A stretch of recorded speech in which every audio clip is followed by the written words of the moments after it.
Hello everyone, welcome to Uppsala Young Champions 2022. We have come to the fourth round, and of course now things really starts to happen. The best players start to play against each other, so we have a very interesting round to look forward to.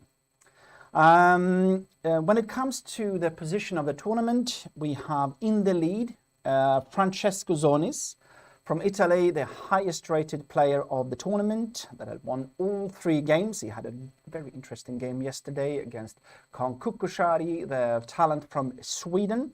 But in the end, a very tough game.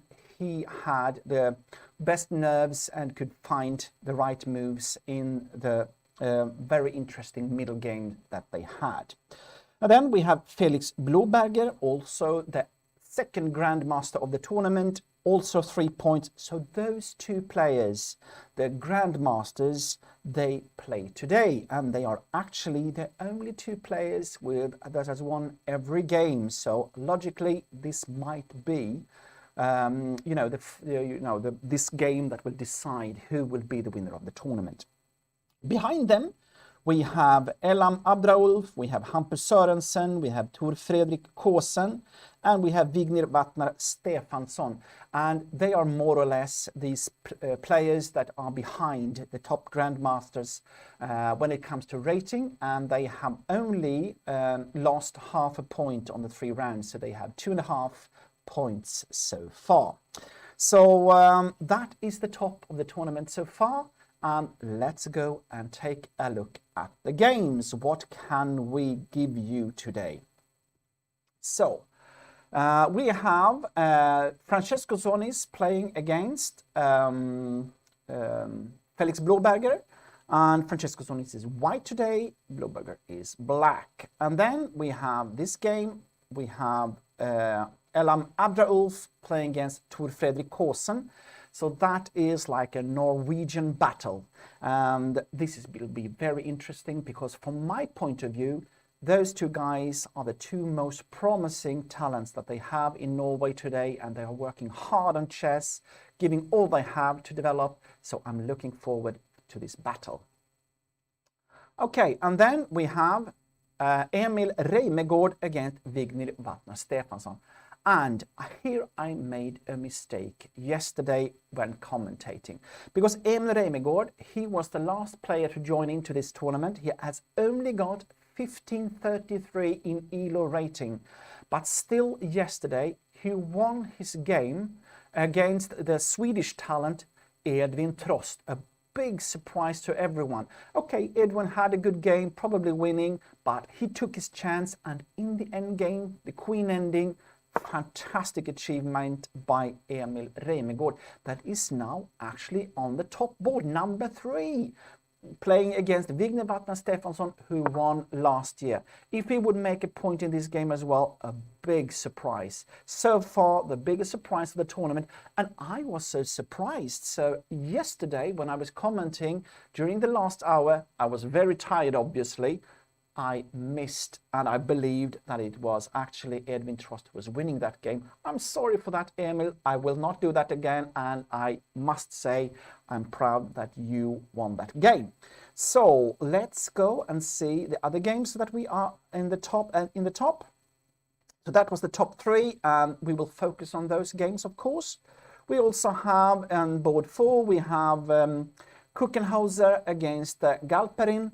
Of course, Galperin 2513 is one player that we assume will be in the top when this, at least on the top boards, when this tournament will finish off on Wednesday.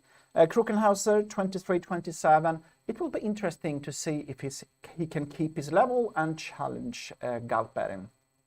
We have also the Swedish battle between Gustav Törngren, who is living in Norway under the umbrella of Simen Agdestein that we had as a guest yesterday. Simen is the one who is having this Norske Toppidrottsgymnasium, where we have the talents of Norway have been to this school. They have chess every, I think it's 4 days a week under his command, and a lot of Swedish players.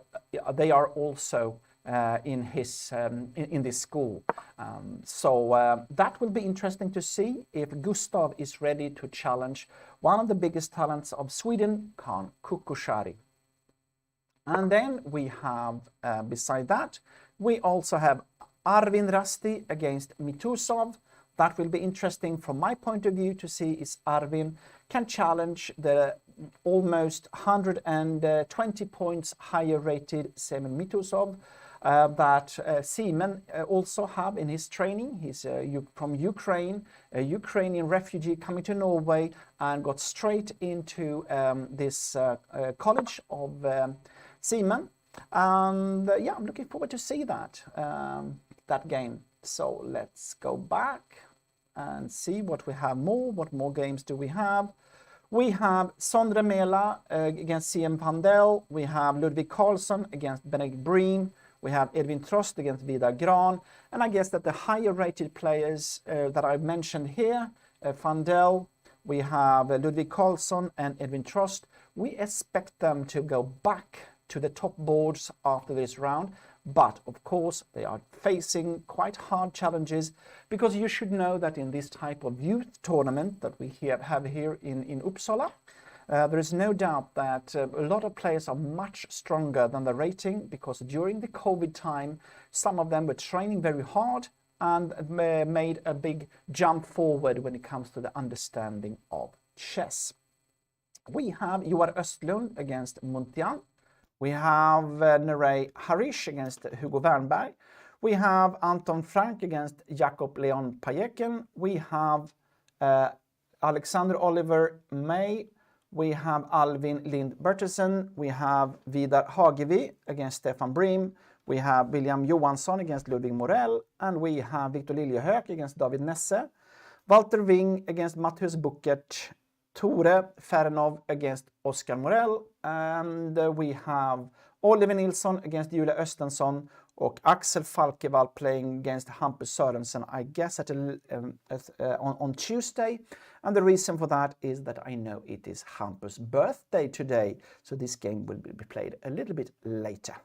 So, okay, let's start with the top board, because this is, of course, the game we want to have a closer look to during this day. And the reason for that is, of course, that this is the 2 Grandmasters that we have in the tournament. It is the 4th round. Both have won all their games, and now they're facing each other. This game can actually decide the outcome of this tournament, so that will be interesting. Okay, so let's take a look. D4, D5, C4, C6. We have this kind of Slav structure. White is trying with some kind of Queen's Gambit, but instead of challenging that with E6 or something like that, Black simply supports his pawn in the center to get a good and stable center. Knight F3, Knight F6. Okay, and of course, in this opening, there are a lot of different possibilities, how to follow up and so on, and not the least in the Slav structure that has been so popular for the last, well, I would say almost 15-20 years. It's one of the most common openings that we see on top level. And the reason for that is that the black structure is quite solid, but still there are quite a lot of possibilities to have more sharper variations in your sleeve. So you have a possibility to choose depending on what opponent you face. If you have someone that wants to attack or someone who's more strategic, you have the possibility, to make a variation in that. So, okay, E3 came. This is a solid choice because that doesn't give Black the chance to take on C4. That sometimes happen after Knight C3 or something like that, because Black is ready to support the pawn on C4 with B5. So that's why E3 is solid, because then if D takes C4, the bishop can take on C4. The drawback is, of course, that the bishop on C1 have not come outside the pawn structure. And, it's not the most challenging move, but still, of course, dangerous. So, and now, bishop f5.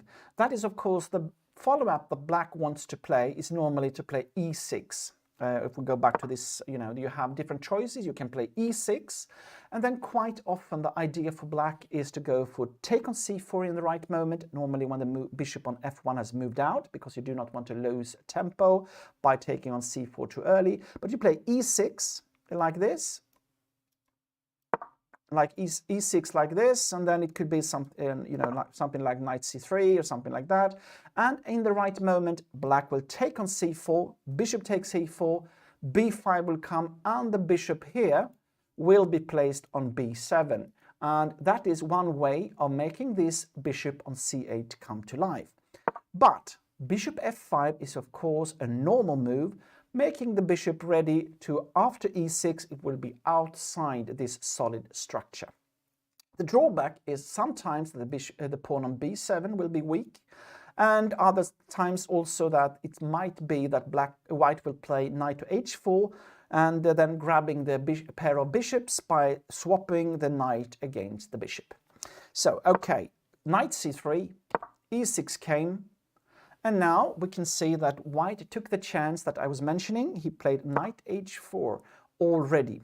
And now, of course, you can play the bishop to g6, and then probably white just take the bishop, and we have a structure you know, that is okay for black, but white has got the pair of bishops. And the other choice that was played in the game, and that is in a way logical, and that is to first challenge white with this move.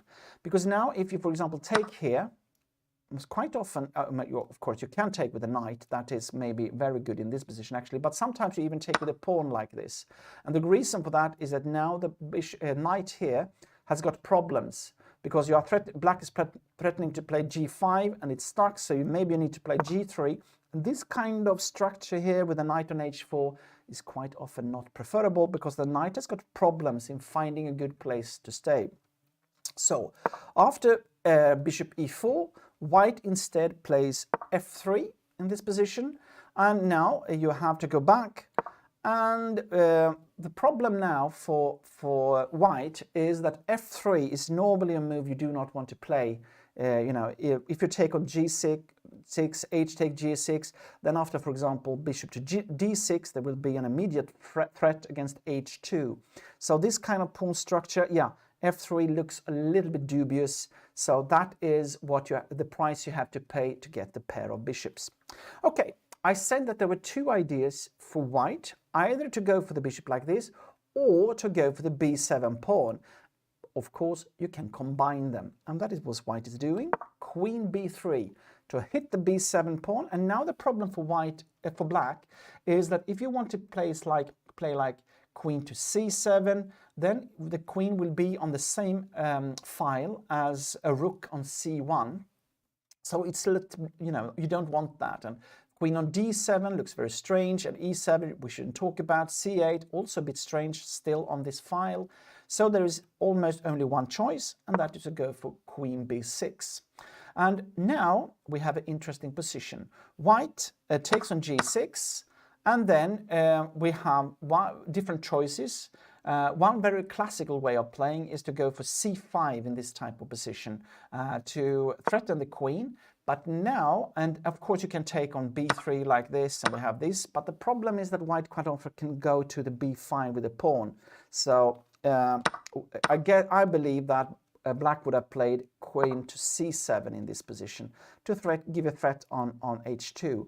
And if the pawn would not have been on e3, sometimes you can play bishop f4, threaten the queen on c7, if because queen cannot take the bishop because it's hanging on b7, and then the rook will be lost. But in this position with e3 played, this is absolutely possible. So instead of entering this kind of structure, what white played was bishop to d2. That is, of course, a solid move, not so challenging though, because what is happening is that you put a bishop on a square where it normally does not belong. probably you know that if you play with this kind of e3, d4, c4 and you haven't put out your bishop, quite often you want it to place it on b2 because then it's more ready for the center squares. Now it doesn't control anything really, and actually the plan that white usually have is just to find the right square for the bishop in the future, because this is not a place where you want it to be.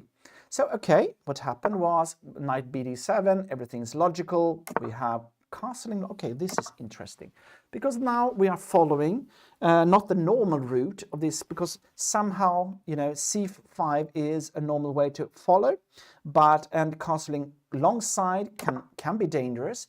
On the other hand, if we look at this type of position, what you know, if black takes on b3 like this, a take b3, that was actually what's happening, a take b3, then with a you know, it's actually favorable for white not to have played c5, because probably you know that if you play with a pair of bishops, like if we look at the position, you can see that there are some unbalances in the position, and one of the most important one is that black has got 2 knights and a bishop, and white 2 bishops and a knight, and that means that we have the pair of bishops for white. And if you have the pair of bishops, you normally want to open up the center, finding good diagonals for the bishops, and then if we have played c5, it will be much more difficult to make use of this pair of bishops. So now instead white can be, you know, for example, playing for e4 to try to swap off everything in the center so that you get this open center where the bishops can be stronger than the knights. The drawback is, of course, you have a double pawn on the b file, but also that actually black has got a very solid structure. This is a typical Slav structure, very, very strong and with no real weaknesses. So, well, I guess black can, in that sense, can be happy. One question, of course, when you see this is that, you know, this pairing have been known for quite a while. They know it in the evening as soon as the games are played. The last day, we try to make a pairing, and that means that in the morning, and today we have actually starting 2 hours later than we normally do. That means that they can prepare a lot at home. So most likely both players, Sonys and Blåberger, have been at their hotel room working out what type of middle game structure would I like to see, and not the least what type of game. And if you look at their games so far, I guess, you know, for example, Blåberger won a very nice piece of tactics yesterday, you know, playing, you know, it seems like he has good control on tactics, while Sonys seems to be like, you know, more building up his games, you know, pushing his opponent to make difficult positional decisions, try to put pressure on that. So I guess that Sonys in one way is happy to get the queens swapped off. On the other hand, Blåberger, I guess, will be quite happy to make a draw in this game, as he is black against the highest rated player, so that is not a disaster for him. On the contrary, that is quite okay, and that means that with this solid structure, with the queens swapped off, it's probably okay for him as well. But there will not be this kind of tactical intermezzos that can happen with the queens on board. So, bishop b4, king c2, long castle, and we have this position.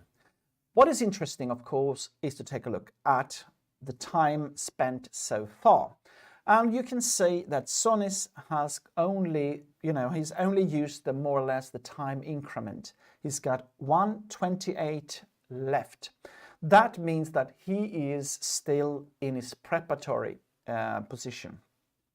And but Blåberger is down to 1:17, and no, I would guess that, you know, Blåberger has, I don't think he had this position on the board, but very close to it. So he starts to think about what are the differences in this position if you compare it with what he had prepared in his hotel room. Probably he's on his own, but he knows the strategies and the ideas that you normally use in the structure and the opening.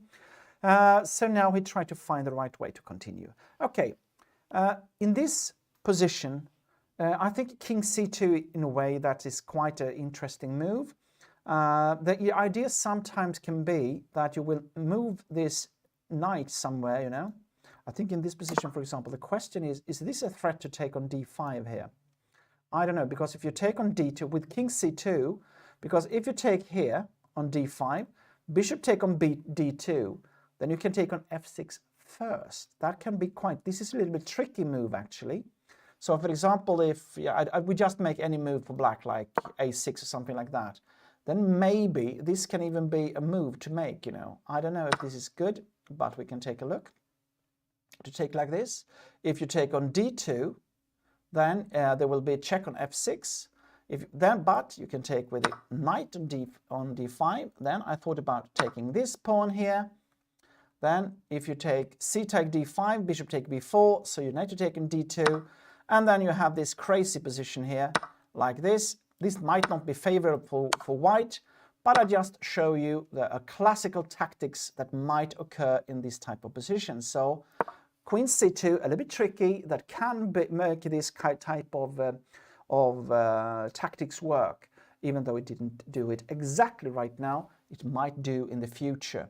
And this is actually how a lot of players think, and how you should think, I believe, is to make your pieces ready for this kind of tactical themes and this kind of strategic ideas. Okay, castling alongside, I think it's logical because the rook is ready in the center, coming down here, so that's fine. And now c take d5, and this is interesting because normally with a pair of bishops you want to keep the tension in the center, because this is releasing quite a lot, and not the least, these two pawns suddenly will actually be worse than if you have a connection to the c4 pawn, because then you have a more solid structure. Now those will be an island, most likely even for the rest of the game. So this is something. Now of course, now we can see that if you take with the knight, then you can take the knight, and if you take on d2, you have a check on e7 in between, and even though you do not, maybe you get this knight back, you can still, white will be more or less winning in this type of position with this kind of strange structure, and a pawn less for black. So king c2 had some kind of good stuff with it. Now the question is which pawn to take with, and that is of course what Blueberger is thinking about. Should it be e take d5? That's quite common with this type of structure, because then you can have a rook on the e file ready to go for the e3 pawn. Or should you go for the more solid move to take on c take d5 like this? Because if you do this, you have like a symmetrical structure, and when it comes to the bishops against the knights, normally actually you want to have it closed, the different structures, the pawn chains and so on. And that's why in one way this would be a normal choice for the knights to go for, but you lose a bit of your dynamics, and so yeah, okay. So what will happen? I don't know. Well, let's take a c take d5. For me, e take d5 would be normal. What about c take d5? Is there any problems with that? Will you play this maybe actually? Is that the idea? I don't know. Now because if you take with this pawn, then you cannot play knight b5. So this knight, is that possible? Because you have some strange threats here. Because take a look at this, if you take on d2, maybe king take d2 makes the rook ready, then you are ready to go here and here. Because if you play like a6, then you can give a check, and you have a classical fork on the two rooks. So this is actually something you really want to calculate, this position here. So let's take c take d. Let's take a look again. C take d5, knight b5, you take on d2. So you can see, as always, on this level of chess, you have a combination of strategic and tactical ideas that are woven together. And quite often, the players understand the basic strategies of the positions, but then it is the tactics that is supporting your strategic idea and will help you to fulfill your dreams. And here you can have, like, you know, this might be that you want to take with c take d5, but there might be some tactics avoiding it, and that's why you take on d5. So this is typically the kind of finesses that you need to learn when you play this type of openings, and it can be the type of preparations that you do in the morning in the hotel room. So, okay, but I think I had one idea here. It's to take on d2, king take, and king b8. Because if you play like that, then knight d6, there is not a check. This is, of course, the king is protecting on a7. But also, if you play knight d6, black can play like rook f8, because it was not a check on d6. On the king on c8, that it moved away. And probably this is okay for white. Still, I mean, could it still be that you want to swap off? Because that is another question that I think I mentioned yesterday. Which pieces would you like to swap off? And which one would you like to keep? And even though white has got the pair of bishops, still, if you swap off this bishop, this is right now, I said that this was the problematic bishop already before, because normally you do not want to have it on d2. And so that's why it can be that you should go for this move anyway, you know. We'll take a look at that position again. Take on d2. I want to take with a king. I think that's logical. King b8. And what about this position? What is this like? I guess you can go out like this, a6, and knight c3. And yeah, we have a strategic battle where white might be able to make use of this bishop in the future if you open up the center in, you know, a couple of moves. And what we have seen from Sonis so far in this tournament is that he's building up his positions step by step, you know, positionally securing and playing and so on. So, yep. Okay, so we have an interesting position here. What should you do? Yeah, he took with c take d5. And now I want to see, is knight b5 coming or not? No. He played, look at that again, with 126. So I'm pretty sure this is also inside his preparation to play g4. So g4, of course, what white is doing now is to take space. He has got the pair of bishops, and quite often when we have the pair of bishops, you want to also, beside, you know, opening up the center, like I said before, you also want to play on both sides, because the bishops are much better than the knights when it comes to crossing the board from one side to another. So g4, you know, the idea is to take space, but also sometimes you're pushing for g5 to make this explain itself. Because if you play g5, for example, next move like this, then one problem is, for example, if the knight goes to h5 in that position, like this, then the knight can be completely stuck on h5. You know, you can see it cannot move, maybe even f4, and this will be dead forever, this knight on h5. So I would not recommend that.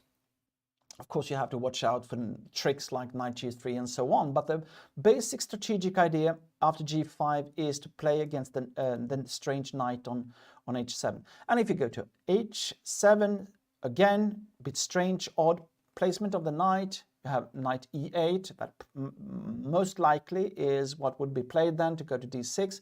Still, white is starting to take some actions and pushing black a little bit. So, of course, I would say that one normal move here is that you have to judge is, for example, should you play g5 yourself? I don't know, actually. This is not... I'm not sure if I like it or not, but besides, you know, it's taking away g4, g5 and threatening the knight on f6. But the drawback is that you put the pawn on the same color as your own bishop here.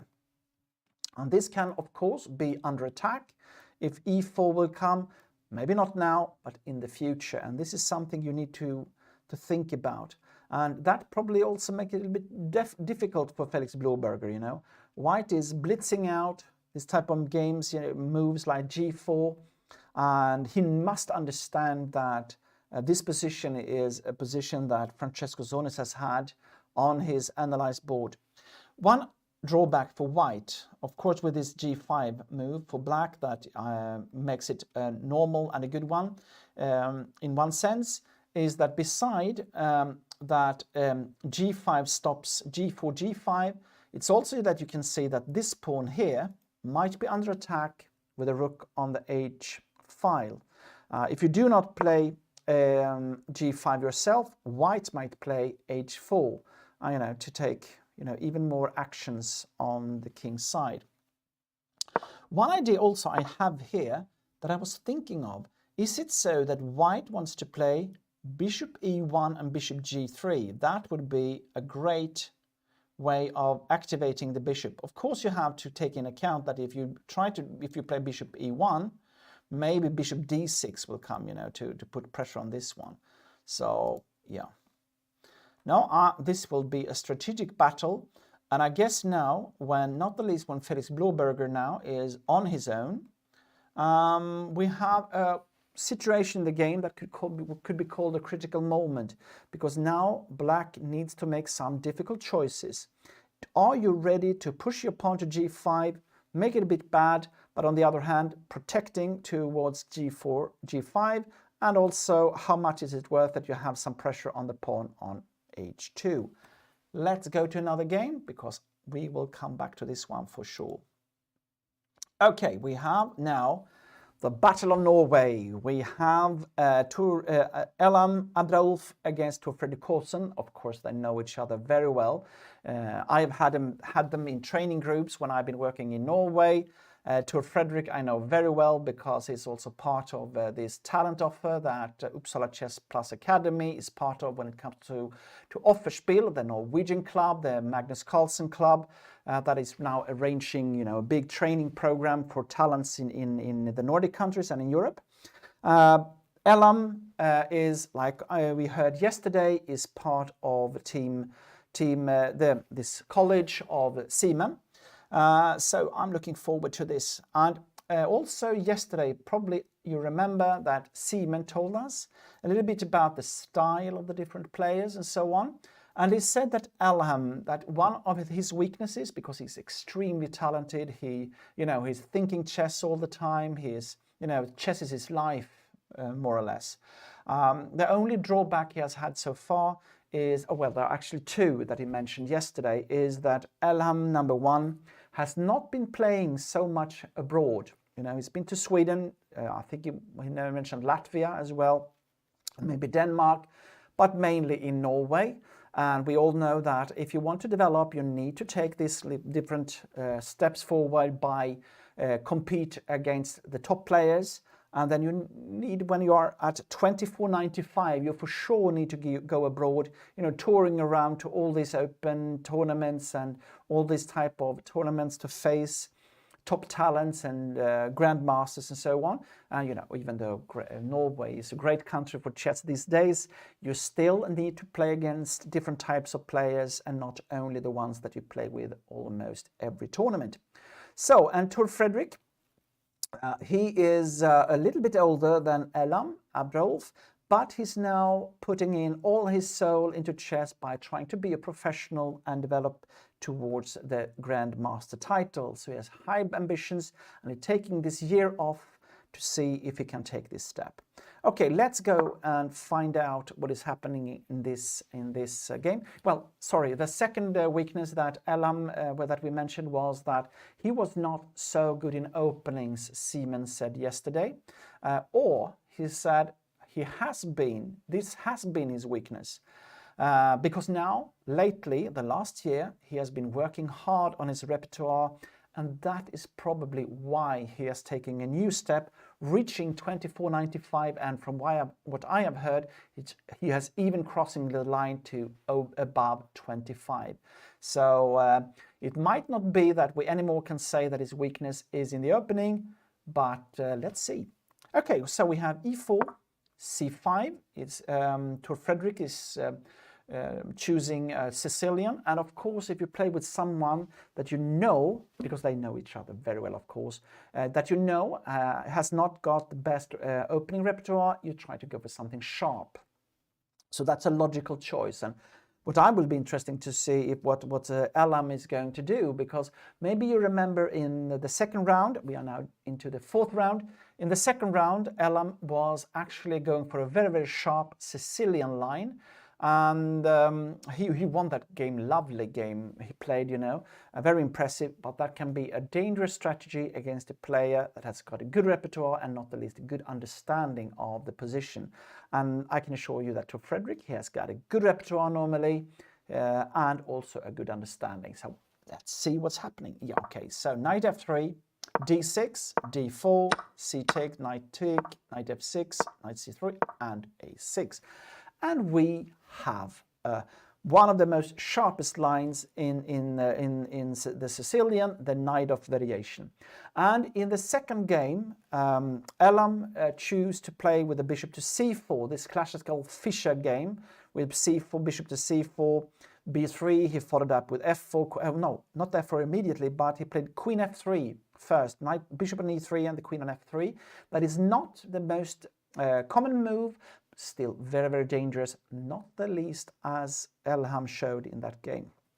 Okay, so of course you expect him to go for bishop c4 or something in the same line as this game of the second round, but probably he felt that, okay, Tor Fredrik has, he has looked at my game in the second round, I don't want to repeat that, instead I go for something else.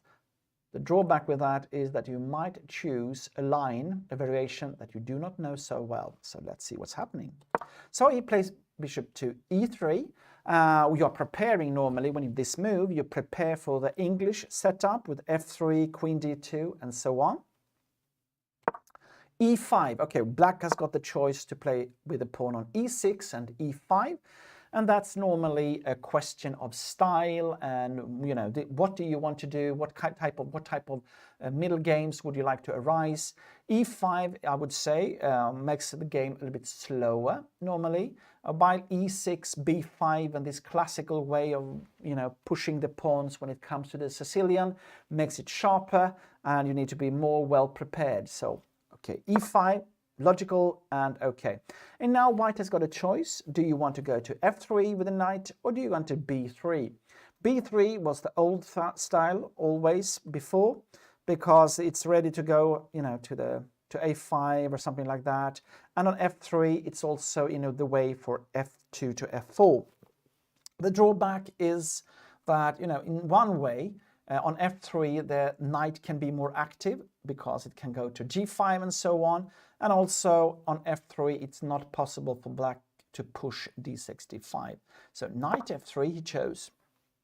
Now bishop e7, okay, logical move, because if you play bishop e6 for example immediately, you can actually choose knight g5 and even bishop c4 after that. So now we'll see what's happening now. I thought it was going to play something like bishop c4 or something like that. But he played knight d2. And that looks, of course, a bit strange to my eye. I wonder if this is a preparation or not. I have not seen this move before, I must admit. So I am a bit surprised actually by this move. One of the logical, now I just try to understand, but knight to g4, that is the normal way to react, because normally you want to swap this knight against this bishop. I guess that his idea is that he wants to play knight to c4 in this position, Elam. The idea is that you are threatening to play maybe bishop to b6, but if you take on e3, he will take with a knight on e3. And with a pawn on e5, you have one very important strategic element, is these squares. And quite a lot of the games when it comes to this type of structure with in the Sicilian with the pawn on e5, d6, this classical structure, then it is the d5 square that it's all about. And if you have managed to get both your knights controlling d5, it can be a good position for white. Even so, black quite often has got compensation because this bishop here might look weak. This pawn here can look weak as well, but it's very hard to actually take it or win it because you have different difficulties in finding squares for the pieces where it threatens the pawn. While this bishop, even though it looks bad in a way, you have it protecting the d6 square, and you also quite often have the possibility to go to g5 in this type of position, threatening the knight on e3. Okay, if you play knight g4, I feel that you simply just justify the knight d2 move. So I wonder if I would have played knight g4, I'm not sure. Or I think that this move that he's playing here to Frederick is b5. Yesterday, Seaman said that Elham sometimes, even though it looks like a well-prepared position in the opening because he's moving fast with confidence and so on, sometimes it's just, I don't say a bluff, but it's, you know, it's more like, you know, he's trying to move it quickly so that the opponent will be a bit scared that this is something that he has prepared at home. And that can of course be a dangerous way of thinking because you play a bad move. But on the other hand, it can also be very effective. And one of the things with Elham that from what I have known, is that his real strength is that he has played so much in his days. You know, every day, every weekend and so on, he's been playing in all kind of tournaments during the week. And this type of players, they are getting a very, very hardness, you know, they are very, very strong in different parts of the games. They know, not the least, the psychology of chess. They understand that if you face this kind of player like Elham with great talent and so on, you get a little bit afraid. It's easy to get afraid and you do not trust your own judgments of a position. So, okay, but still, let's take a closer look at the position and not only talking about the psychology here. So b5, how should white react now? Because, you know, should you try to, you know, avoid with h3 or f3, but that looks a bit strange. So what Elham did was to play a4. And that, I think, is actually logical, okay?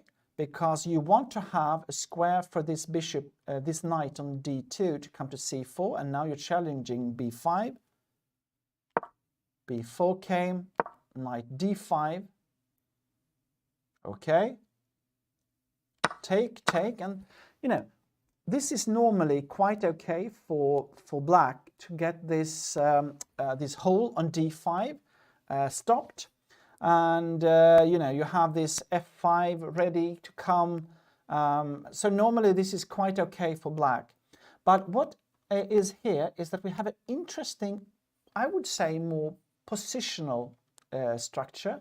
And white's idea quite often is to play a5, the knight to c4, put the pawn on a5, and then you know you're ready with the bishop to come down here, and this pawn can be weak.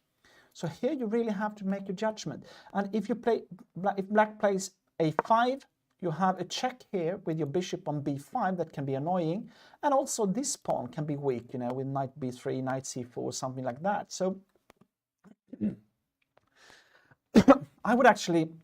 I'd believe that this can be quite a good position for white if you play a5.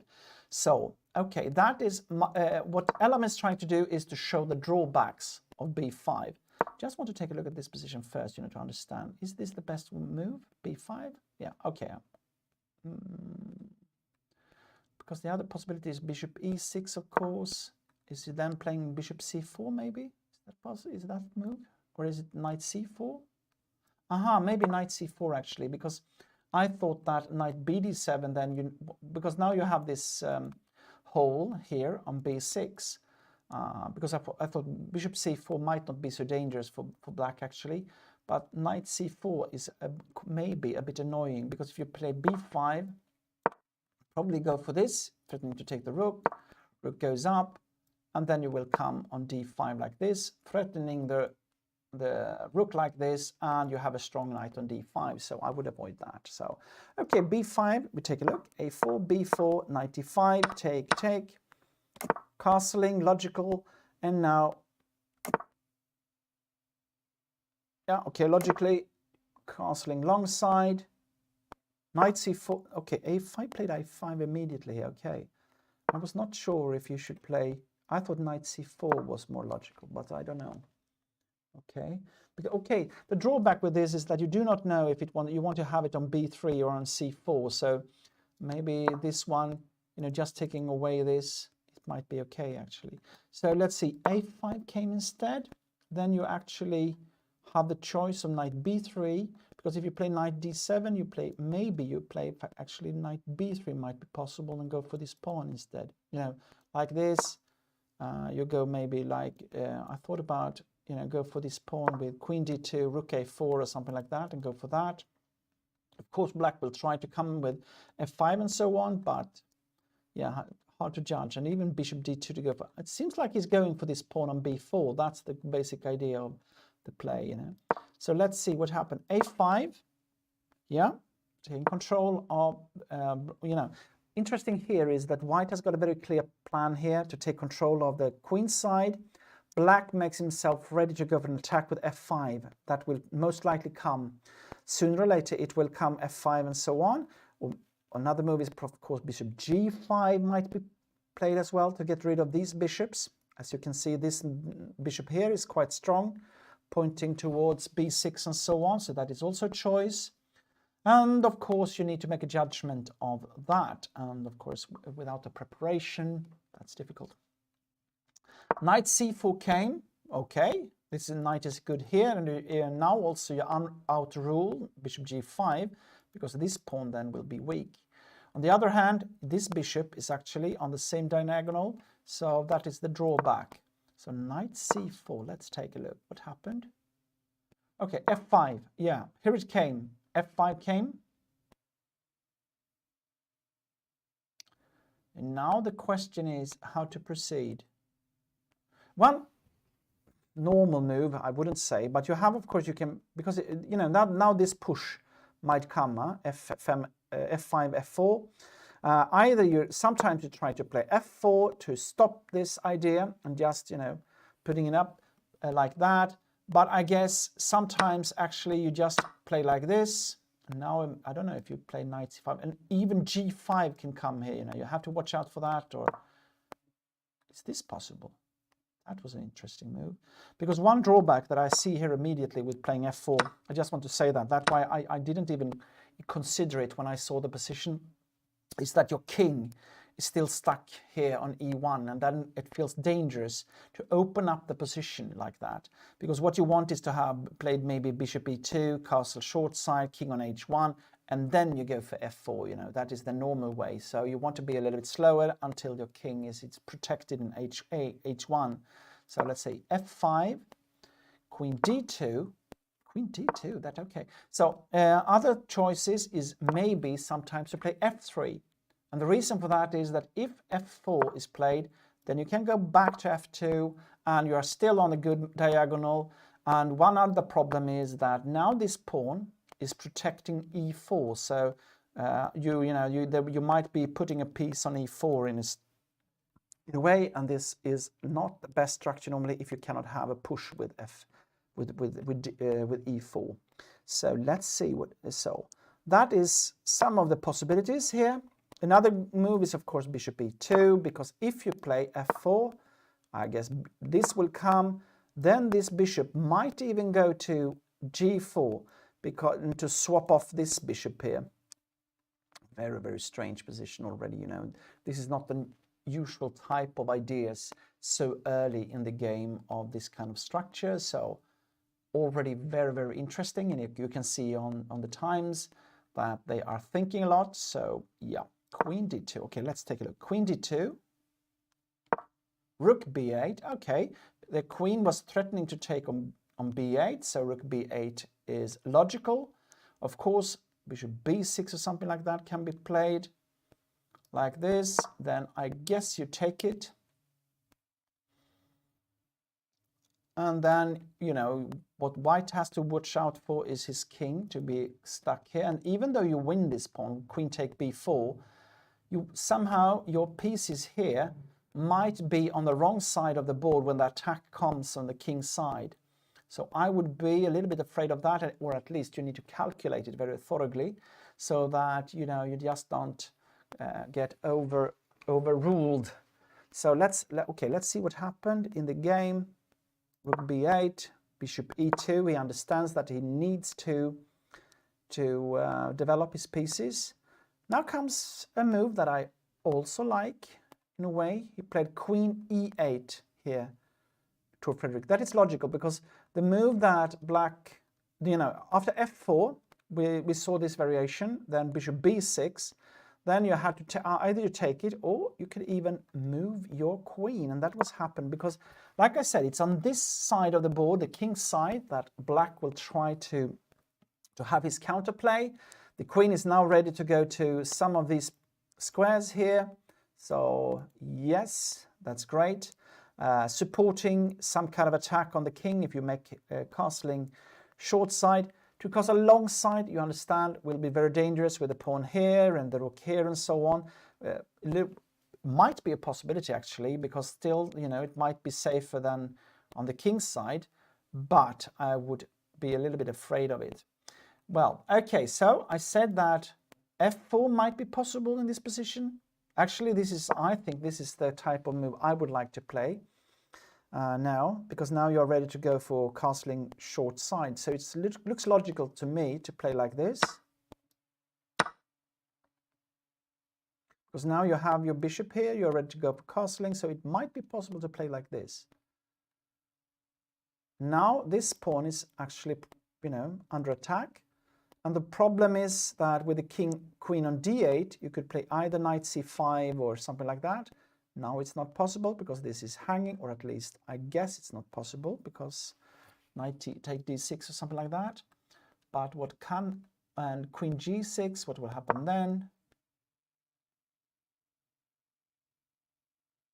I think castling is normal. And we have this kind of, I guess we have this type of structure like this.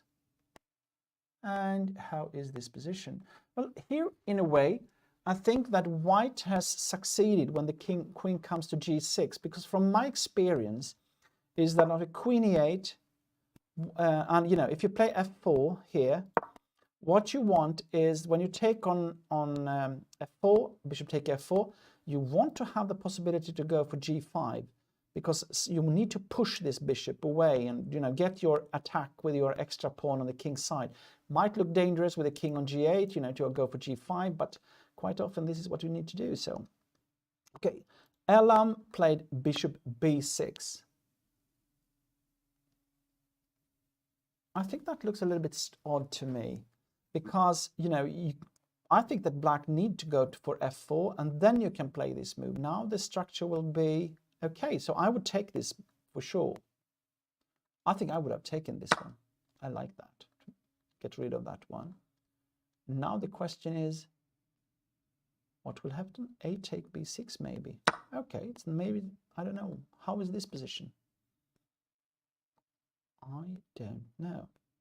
I think I will go for queen g6. Like this. Try to go for this pawn. If you go like this, then you start to push. And now f3, as you see, is in the pipeline. f3. And now black has got different ideas, but the one common is to go for queen h5 and then go up with a rook like this and go for an attack. And now you really you really need to calculate very good here, you know, how you two should put your pieces here with white, because your piece is already on this side of the board, you know, on the queen side. Black is ready with all these pieces except for the rook on b8 to go for the white king. So very, very dangerous position, even though white will win this pawn on b4. So that would be dangerous. So bishop b6. Like I said, this is at least interesting to take the bishop, but Tor Frederick chose to play knight f6. And of course, this is logical as well, you know, to keep the piece and be ready to go for e4 maybe, knight to e4. and supporting the attack. You have the, it's you know, ready to go for the d5 pawn as well. So, and I guess that if you take this one, you can simply take on d5 like this, threatening. I get, at least, you know, I just need to check. So this one, and now, yeah, you can always play like queen f7, and there is nothing really, huh? And then the bishop to e6 if necessary. So this is good. Okay, so we have this. So knight f6 in you, so cannot take on b4 immediately, instead castling. Okay, and now is it a time for queen g6 here to start with this? I believe so. I would go for queen g6, you know, to or they go for this one, ready to go for f4, so on. But now, well, okay, the drawback is that then again you need to calculate with this move. I'm not sure about this actually. Should you go for f4 also in this position, maybe like this? Maybe this is the most correct move. This you need to judge, because like I said, f4 is the move that white wants to play. If this is the key, I guess, that like I said, if you f4 is played, you want to take and play with g5 sometimes. And if you put the queen on g6, it might be a drawback if f4 comes. But okay, now it's getting very concrete. Again, there is this possibility to go in with the knight, for example, to e4 and be ready for that. And then, okay, what is happening? Should he take here maybe? And then, you know, start to go like this, you know. And we have a very complicated position where I do not know, you know, what is really happening here. You have maybe bishop to something like that. And I don't know what is happening here. Okay, maybe there is some, maybe, you know, even like something like this, it's suggesting. But okay, this might be good for white, so you have to watch out. But I just say that for me, f4 is the move to look out for. So that's why I thought that f4 might be correct to stop this idea. And if white now plays f3, for example, then you maybe go even here. And then be ready with the rook to come up to f6, h6, or even g5, g4, or something like that. But of course, you need to think about the position. You know, suddenly I saw, I didn't see this move. And now it's a double threat here. So of course you need to. So okay, let's take a look at this position here. I didn't see this idea with bishop c7. That is, of course. So if you go for this one now, what is happening then? What is the difference here?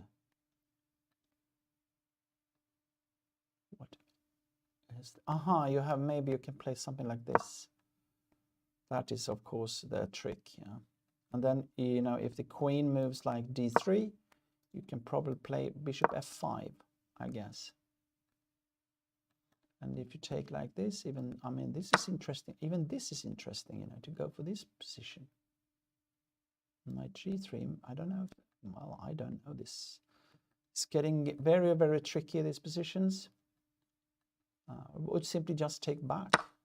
How is this position? Now you have like, you know, this is, I don't know. Because even though now you have, you know, you have some pieces less, there is actually some compensation for black, you know, so hard to judge this type of position. So I think that this game is now moving into a very critical part of the game, because castling, he played queen g6, okay, but that was strange. Now for me, f4 must be the move, but you know, that is the move I want to play. But he played f3. That is the, you know, because I want to stop this, because f4 is such a dangerous move, you know, sometimes. But he found another idea that I was not aware of that might be interesting. That is knight to h5. That is also very interesting. And now, of course, to take here looks very, very dangerous, because on knight f4 you can see, and it's a double threat here. And if you play the rook to f2, you have a check here, and this is hanging. So You cannot take the pawn, grab the pawn on b4 immediately at least. Instead, we will see what can be done here. 2 seconds, I'll just see if I have a message here to see here. Okay, I need to check. Okay, we'll see. I might have a guest coming in, but I cannot promise, so we'll see. Okay, but knight h5, it's of course clever in a sense, because you are ready to go to f4. But okay, what about, how should you react to this? Because one problem for black is, okay, you put the knight on f4, but then what? So one idea is to just save your situation like this, you know, to go for this. And now, how can black make process? You know, because what you want to do normally, like I said, f4 is the move you want to play to get out of with the bishop. But how is this position? This is strange, because you also have, this is a bit weak maybe, with bishop b7. Is that possible? What is happening here? This move, is that possible? Here we have, so that is that's why this move might work, because otherwise it is a little bit like you're not sure how to make progress, you know, maybe with bishop g5. Okay, this is a dangerous situation for white for sure, but on the other hand, if you win this and you just can protect yourself, maybe you're simply winning. So, but what is happening here? Okay, if you take here,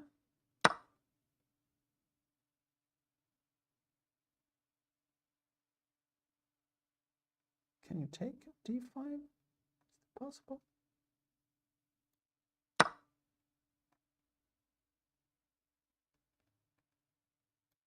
Now I see. There is one problem with this. In this situation, you have a problem. It is that white will threaten to play bishop to a7, and then, you know, you have a winning position almost, because you will win on b8. Well, not a winning position immediately, but because this rook cannot move, because then this bishop on b7 is hanging. So, okay. So let's take a look at this. A very, very critical moment, and you can see the players now spending time out of the preparation. We have a bit strange structure with a lot of different possibilities, both for white and black. So I am not sure how this will end. This is a very, very tricky position, and this is a crucial moment to see what Elam will go for. What is the possibility? This was one possibility, to play after d1, and we had this, we had this, we had this move here, queen take on b4. Can you, if you take with the bishop, what is happening then? I guess you sacrifice. Can you do that? You also have this. I mean, there are so many possibilities. But is this possible? The idea now is that you have this. If you take d, take e5, this. But you have to watch out, because you actually have this move here. What is this like? It's a crazy position already, you know. Or sometimes you can even play this move. Is also interesting, you know, to go for something like this, you know.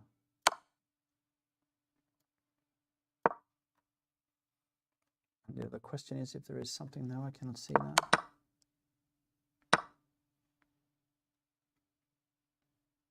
You have a draw. Okay, you can, and I see now. Rook take b6, where there is one possibility, of course. You can go for this, check here, go here, check here, and back and forth, like f2, king g1. Okay, you can, oh no, you can have this move. Okay, whew.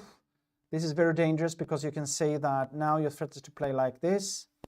Knight h3, queen g1. I mean, for example, the classical checkmate, you've probably seen it hundreds of times. This is the one that you might, you know, have seen. This is very dangerous, of course, to fall into this trap. So Okay. So if you do not want to play knight rook to fd1 and then try with this setup, is there anything else? I don't know. If you play, I mean, if you go back with the bishop, black looks very unnatural to me. You know, because now you can play f4 like this, and you know, even though these pieces are not perfectly placed for a, you know, pawn push or something like that, still, you know, I feel that, you know, this is, yeah, this is very, very dangerous. Now, oh, that is not possible even, you know, this is winning immediately. So you need to do something like this. Okay, so you need to go to b6 again. And now we have this position. Probably something like that. Maybe this move. And we have this type of position. And well, I simply do not know. This is complicated, difficult. And we'll see. But somehow I feel that Tor Fredrik should be satisfied. I think it's a little bit easier to play black. And the reason for that is that even though it might be that you have an equal position when it comes more, you know, objective, black has got a lot of tactics in his sleeve. So it's easy that if you choose the wrong continuation with white, you know, simply lost. And of course, also in this type of tournament that I've said many times already, where you have only 90 minutes plus 30 seconds, no extra time after 40 moves or something like that, then one important thing is to have a good time, but also tactical play normally are more beneficial because you know, it's more difficult to defend when you have this type of little time. So that, at least that's my experience. You have it's okay. I'm looking forward. Rook fd1 came. Okay, so it follows this. So maybe we have this knight f4 and so on, and we'll see what's happening.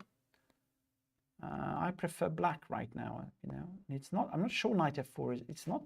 Maybe you can just develop like bishop d7 and come out with a pieces. I don't know. So it's possible. It's possible. Okay, let's go back. Why not take a look at this game? Because here we have, you know, the sensation of the tournament so far. We have Emil Reimegård playing the Wagner.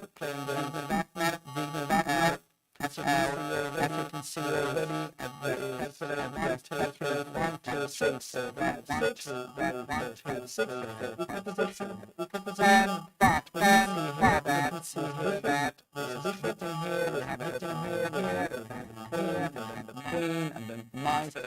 and so on. So already you can say that we feel that black must be a bit better in this position. I cannot say how much. Another possibility is, of course, if you start the fourth side in this position, I guess you want to do that. I guess if it bishop d4 that we come now, what can you do then? Probably you need to castle, yeah, I'm sure. Okay, well, so how should you continue with white? I know this is of course a possible knight g3 because you want to swap this bishop is the good one. You want to keep this one for white because it's stuck to this pawn defending against this one. Now I get, you know, rook e1 like that must be the only move. Okay, still he's surviving, not that bad actually. Okay, you know, you take here. It's clearly better. I think white is, let's see here, maybe you have to take with the queen actually. If you reach an end game, you know, you might be happy. Even though black will be better, but you have a chance to survive. So okay, maybe I thought it was almost, you know, a really winning position almost for black already when I just saw it briefly, but maybe it's not that bad. So what happened? Knight e4, a castle came, so that's good. So now the question is, how should you continue here with black? Okay, bishop d4, because now you cannot play bishop e3, but you take here. But now king h2, maybe there is no dangerous stuff here. You know, might be okay. Might be okay. I must say, I'm very impressed by this, but you should know that Emil is this type of player he was very, very promising as a child. And I heard before the game that Emil and Vignir, they actually played against each other when they were 8-9 years old in a championship, Nordic championship. Because what happened then for Emil was that he stopped playing. I think it was when he was 10 and 11 years old. He stopped playing chess, and just 1-2 years ago he came back. He has been working as a trainer mainly here in Uppsala, but you should know that you know he's. I think he's, you know, this is fantastic to see that he's coming back. So most likely he's much stronger than his rating. So yes, let's see. So castling, knight g3. Okay, so let's take a look like this. I just want to check one thing here. Yeah. Okay. So knight g3 came, and then I said you probably should play like this, because this I don't like to take this one, because then I think that black will have a good game, threatening this one, and you know, it's like this bishop is left, and now you really, you know, this okay, this one. You probably take on. Do you take on c4 here, or what do you do? Like this? Take here. How is this? It looks very dubious to me. This position, something like that. You know, they're underdeveloped here. I mean, now you really have a good position for black. So he needs to take care about, you know, knight g3. I think rook e1 is the only move, but on the other hand, it might be okay. So we'll see. So okay, let's check another game. Let's go back here. We have this position, knight g3, and we had some other games that was on. Well, let's take a look at this game, because here at least I saw that there were a very, very strange opening. We had this Dutch structure, f5, bishop g5, and no doubt this is like a preparation. Bishop g5 is, you know, one of the classical moves in this after g5 is to play like d5 in this position with black, you know. But of course there is this challenging move of h6, and now you have to watch out, because okay, to go here, and now g5, bishop g3. Now you need to check out. If you play f4 here to try to trap this bishop here, white can play e3, and you have with the idea to go to h5, giving checkmate, dangerous threat, and then you take on f4. So that is not possible. So after g3, you know, you have to watch out, because this can be a bad structure, but it can also be a good one. And there is no doubt that this threat, it will remain, you know. So knight f6, of course, then you cover up here is the move you need to play. e3, you know, d6. And we are now moving into a more, you know, classical way of playing the Dutch structure, with the bishop on g7, castling, and so on. And quite often what black wants to do is to go for an attack on the king's side, and with this pawn ready, that is for sure the right way to do it. So knight c3. Okay, I'm pretty sure that this is something they have been preparing, because this is such an odd line that you know, you do not play that if you have not been looking at it in the morning. But the question is, when will the strange move come, or the not theory move? And now knight, okay, because normally, like we said earlier on, is that you want to play c4 before you play the knight to c3. But without d5 played, I think knight c3 makes sense. So in that sense, you know, that's why I think it's okay. Bishop g7, you know, you put it up like this. Okay, this is like the Leningrad version. h4. Okay, and now, of course, you know, you do not want to castle, because then we'll take on g5. So he feels he need to go to g4 with a pawn. The drawback with that is that now there is no longer the threat of f5 to f4.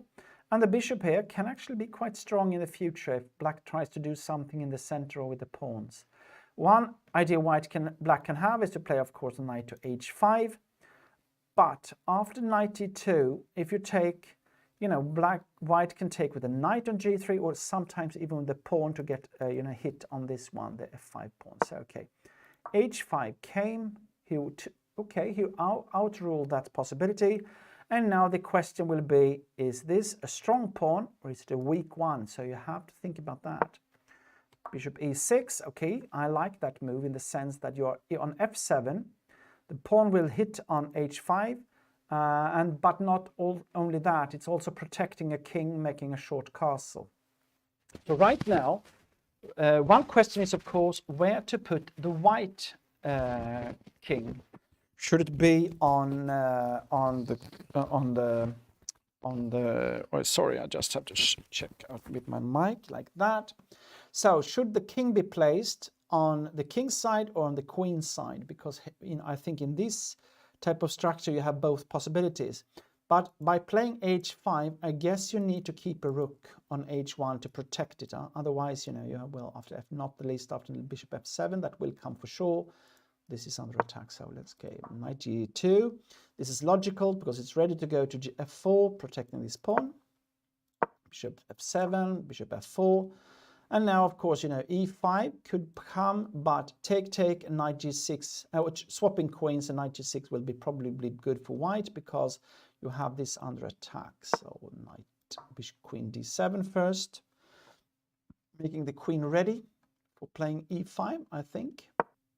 f3, maybe not. They played knight c6, interesting. Now we are getting into, I would say, a bit of a muddy position because also after f3 you have like, it's a very odd structure of pawns for white, but on the other hand black's also a bit strange. And another thing with this type of build game structures, in the common openings and the common structures, you understand where to put your pieces, where to castle and so on. But here, with this strange, there are a lot of, you know, things you need to think about. So one move that I was thinking about here is, you know, sometimes you play d5 to go for bishop b5 and so on. Or what he chose to play was to play bishop b5 immediately. And now you for sure threatens to play d5. So he played a6, I guess that's the only move. Bishop a4, is this correct? Play. E6, that was a surprise for me. That was a surprise, but it's okay. E6, because now you have a bit strange, you know, it's a bit strange to put your bishop on f7 and then play e6 because now it's, you know, restricted. On the other hand, the idea is, of course, that you can most likely push with e5 in the right moment. Another very simple plan for black is actually to castle and then play queen e8 and go for this pawn. So in the long run, black maybe have a plan just to grab this pawn on h5. So queen e2 came. Castling. Logical. And now, yeah, you cannot play, as you understand here, short castle, so long castle came. And now, what is this position like? Very, very odd in that sense that we have strange pawn structures and not the least strange positions of the pieces, because also this bishop is a bit out of play and b5, a5, and, you know, can be stuck. So rook f e8, is that the best move? I need to think about that. You know, b5 is the type of move I would like to play. b5, bishop b3, maybe knight a5. Why not? Is that bad? Okay, maybe white then will try to push, but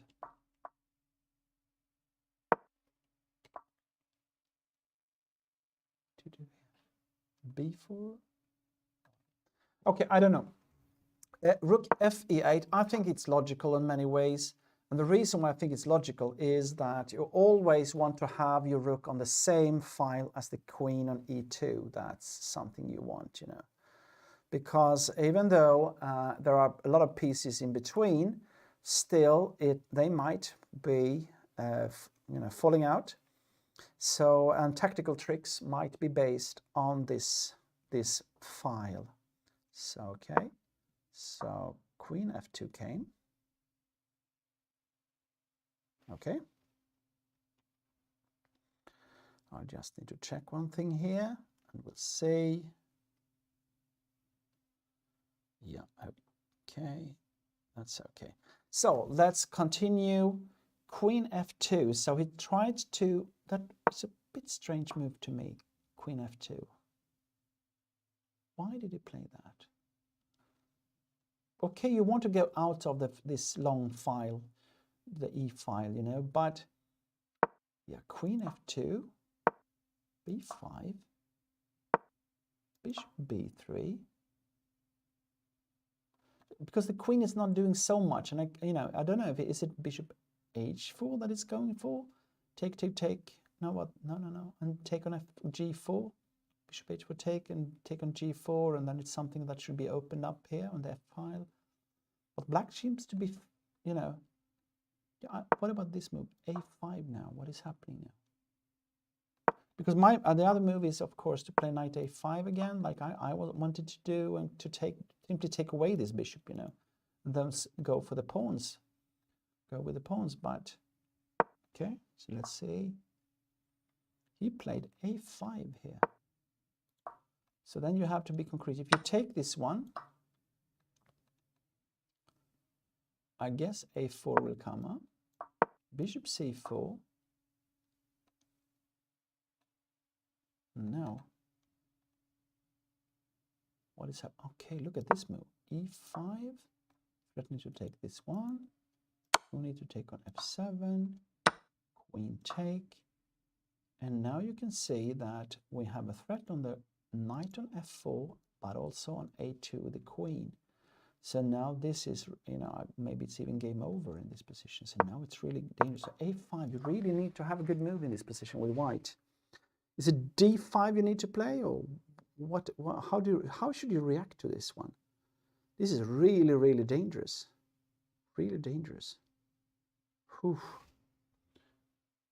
Also thought about, yeah, well, you know, to play a3 you do not want to play, because then either you play a4, b4, and you know, you go for this opening up. Now I think that white is really, really in danger in this position. I would be very afraid of having this position. So yeah. Okay, let's go back and take a look at the top boards. I want to see this game, not the least. We have this position, and my question was, should black play g5 or not to protect against g4, g5? And here we have the answer. g5 came. And, well, now the question is, weak or strong? What he played now, Sonny's, was h3, okay. Keeping up here. The drawback is that it's a weak pawn, even though the bishop is protecting it. Okay, sometimes f4 can come, but now the question is, how should black react? I mean, sometimes when white are playing like this, you know, even though white has got a pair of bishops, sometimes you play for e5.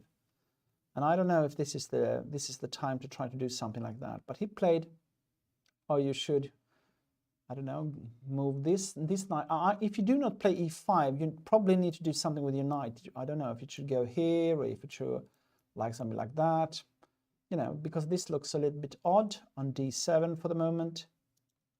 Okay, so what happened was, but he played a6.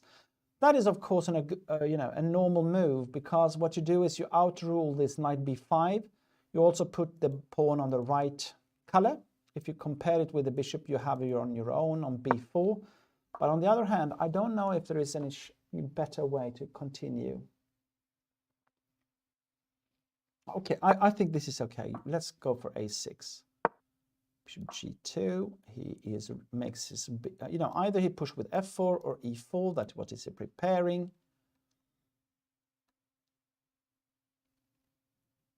And now e5. What will happen on e5? Is that possible? Is there? Okay, one problem with this move e5 that might outrule it actually is that you do not threaten anything, because you do not want to take on d4, because when the pawn takes back, you will have the hit on the g5 pawn, and suddenly this is a really weak one. So maybe this is simply a very bad idea to go for e6, e5, because this, you know, there is no pressure in this position after e5. There is no pressure in the position. You know, the e4 is not a threat. So suddenly I realized that this is probably not what he played. Was knight b8.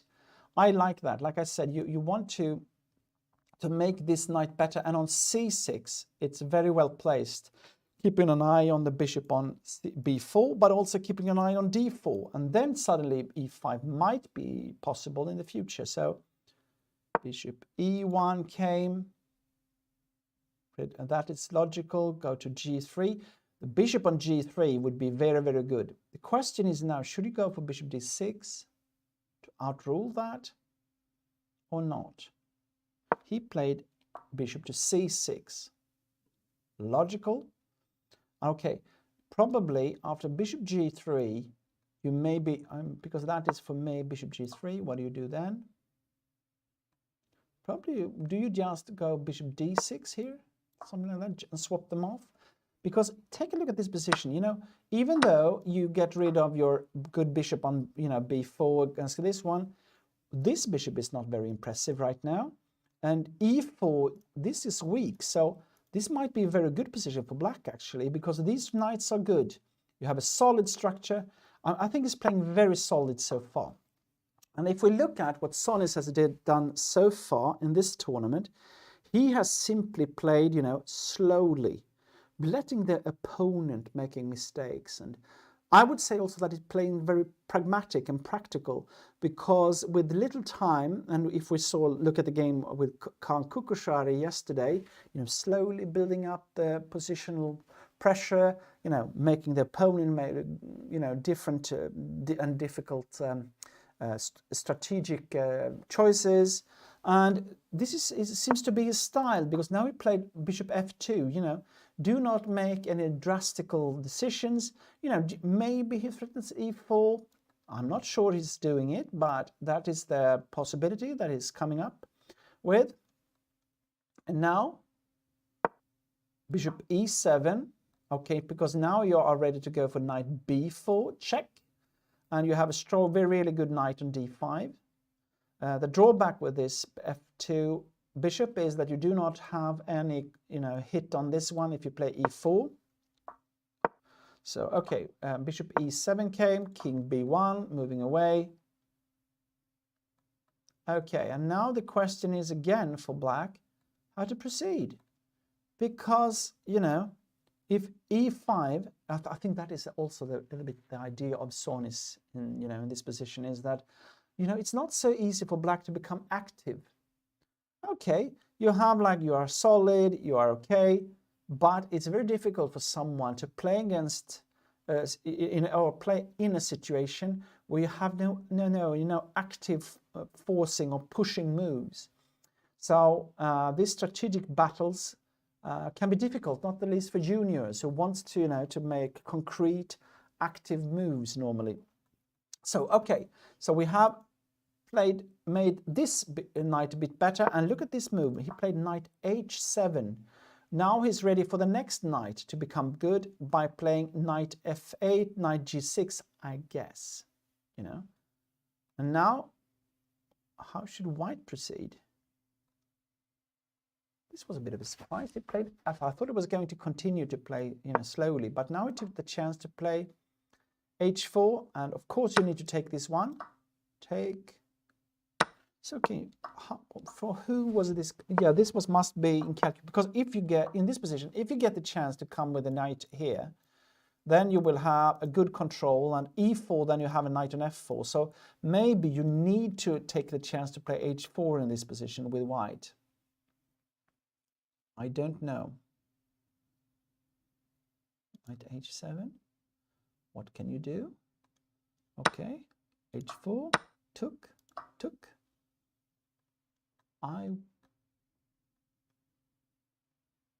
How is this position? I mean, if you take here, for example, like this and this, I cannot see that black should have any real problems here, you know. I think this must be okay for black. because you have so solid, and this is more strange structure than the black one. So, and this always a little bit of a problem for white, I guess. But again, you know, this seems to be the style of Sonis, is that he has got, you know, slowly developing, and then, you know, just making the piece a bit better, and yes, letting the opponent make the mistakes. Now, on the other hand, he's playing the only other Grandmaster of the tournament, so hope maybe he is able to cope with that. So this is what happened, rook take h4, and now the question is, how should black continue? Because you would like to go maybe to f8 and g6, but maybe, I just say maybe, because it's not, I'm not sure. Otherwise, you know, you have to watch out for rook h1, this is the threat, and you have like, you know, double threat like this. So you need to play knight f6 in this position, you know, and after knight f6, I think that black is absolutely okay. I don't think it's any real danger for white. I just think that, you know, I think it's okay. So quite even game.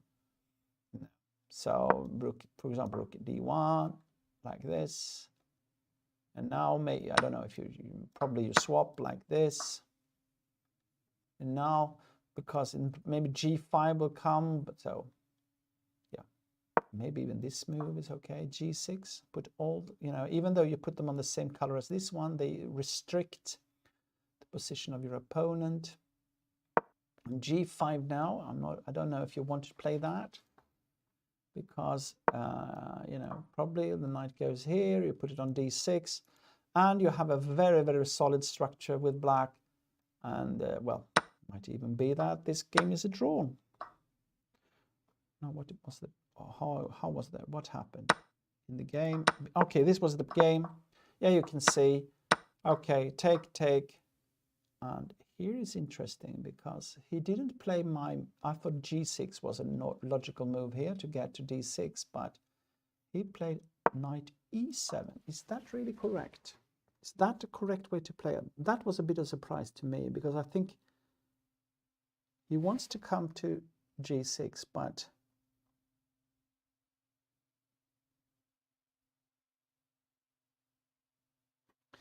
one problem for white is, of course, if g5, you have this square for the knight on e7. But I thought the knight was good on c6, because also now sometimes white can start with b4, b5 just to get rid of this pawn. So I like the knight on c6. That's why I tried to instead play this knight to another place. Okay, the battle will continue. My judgment is that it's quite equal, not, you know, but black has got a structure that is okay. So so far what I've seen, a draw is the most likely result, because now it's been a lot of pieces swapped off and black is solid. So, well, but we'll see. We'll see. Okay, we go back. We have this Battle of Norway, and this is really interesting. We have f3 was played, as you remember, knight h5, rook fd1, knight f4, bishop f1. We are into our variation here. Bishop b7 came, and queen b4. And I guess that here, if you take on d5, then I guess that was, I think we had this, yeah? Bishop d5. What is happening then? Can you not take on d5 here?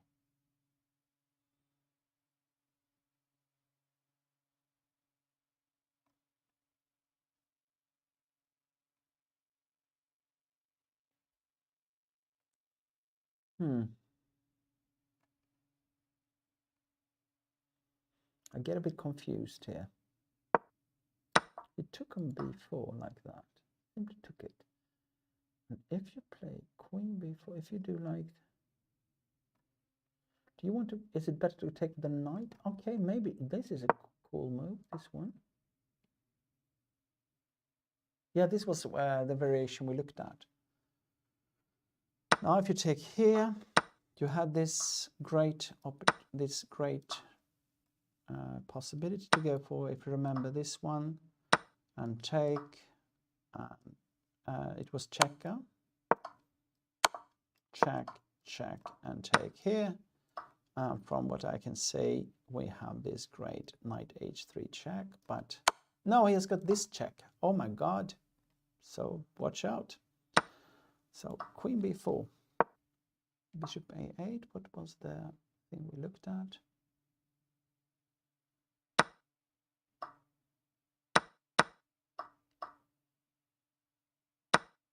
Okay, as you know, you can always make a draw here with knight h3 and go back and forth. So that's a possibility, of course, for black. But this is the position now. Rook fd1, knight f4, bishop f1, bishop b7, and take on b4. So what will happen here? How should you proceed with black? Another move that might be possible, actually, because like I said, this pawn is not so important, the pawn on b4. Maybe to go for e4. And the idea with that is, of course, that what you want is to, if you take, you open up this file for the rook as well, you know, and that might be very dangerous. So could be a possibility. So let's no. Was that happened? Did it happen anything? No, not yet. So e4, what will happen then? What do you do with? What do you do? But okay, if you take on d5, that is logical.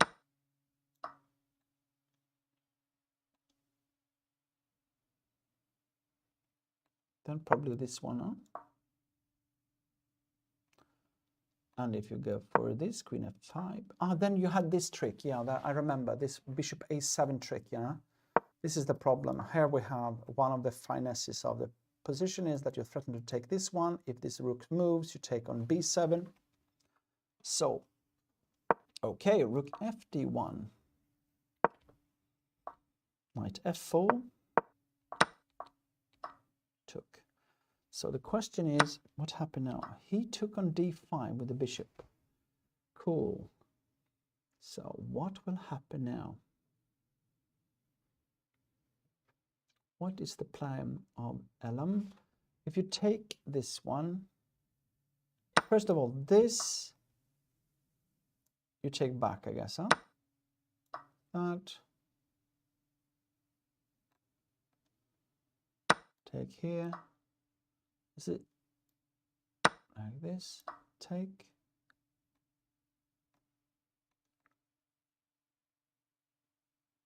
This looks good for. Isn't this good for? What is happening here? This is crazy. Take here, because if you take on if you take here now, you have this finesse of check, check, and queen to b6, and black is simply winning. This is this because now you do not have the check on e6, huh? And now, you know, threatening to take on d1, and then the classical checkmate, you know, on g1 and h2. So bishop take on d5. Oh, this is really, really interesting now. And look at the times. Okay, they are equal. This is really tough. Should you? Okay, so maybe this move, king h1, simple. What is happening now? Can you not play queen e? Because the idea is now that you threatens to, maybe you threatens to take on d5. But I thought, but what about this move then? What do you do now? Oh, maybe you play knight e3 then. This is probably very, very, no, okay. You go back.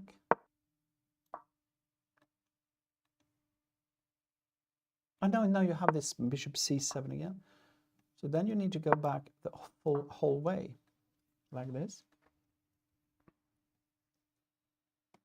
How is this position?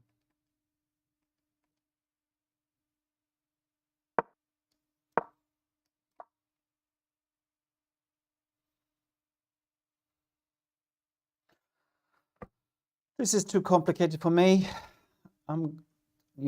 This will be so interesting to see who can handle this position best, because you can see all these tactics that you see.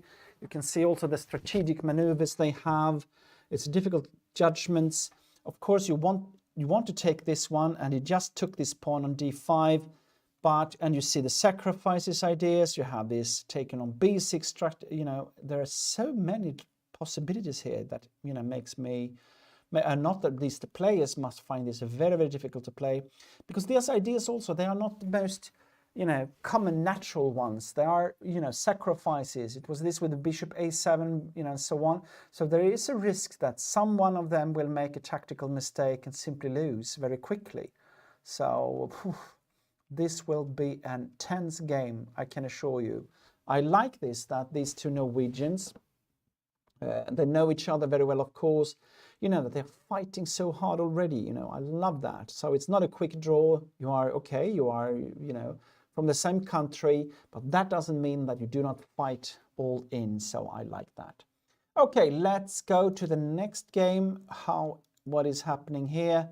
Okay, you can see that Remegård, he has got more and more problems. We had this knight g3, we had this position, rook e1, and now bishop d4, king h2, and queen take, yeah. And we had this end game. And how is this position then? This now comes a move I do not like here. I would play, I think I would have played g3, yeah, well, no, but he is much better here. Still, I guess. He's playing so solid and so good, Vigner Vatnar. You know, I've been impressed by him the whole time. You know, he was pushing and pressing Edwin Trost in the game that was drawn, pushing him for a long time. You know, so he's playing good chess. So what happened here now? But this must be a mistake to take here, because now after bishop e5 take here, you know, then now you have all your pieces ready here. Yeah, now you can see that there is this threat here. So g3 must have been that position must have been a mistake to take on e5. a3, okay, let's take a look what is happening here. Yeah, you can see, oh my god, they are coming in, and now you threatens to give a checkmate here, and if you move the bishop, he played this move. Now we'll see if he finds rook h1 checkmate. Yeah, he did, so that's game over. So okay, Emil, he did his best, but he was not really close today. Better was yesterday, winning against Edwin Trost. So far the sensation of the tournament, but now he had to face the strategic monster of Iceland, Emil Remegård. So okay, let's go back. Let's take a look at what happened here. Just the first board, I want to check it out. We had this knight e7, and my question was, what is the idea now? Okay, okay, g5 came. That I like g5 in that sense, and now, and maybe that was the idea, to play g5, because the idea with that is that you put your pawn on the different color of the bishop, but also you have this pawn stuck on g4 where this knight can threaten it, and that means that it might be okay for black. This, okay, wants to swap off. And we have this position. Trading off. The next pair, I think this will be a draw, this game. Because, you know, this king will be on d6 or something like that.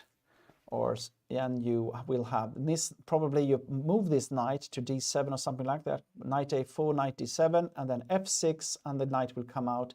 And you start to put your pawns on a different color, g5, f6, compared to the bishop on d3. So queen c2, I'm pretty sure this will end up in a draw, you know. And here, king c7, making the king ready, on knight d7. So something like that. And there is not much here. Also because, you know, e4, you know, you can always take this one and this pawn will be weak if you kind of take back with a pawn. And if you take with another piece, you really have a bad pawn structure. So this is difficult. F4 is dangerous because then you can take on g4. So yeah, Okay. Let's go and see if we have any other game. Yeah, we had this very, very strange game. You remember we had, okay, A5, then D5 came. Okay, that is really tough. He took it. He took with a knight. Okay. Yes, that was what I was waiting for. Threatening to take here.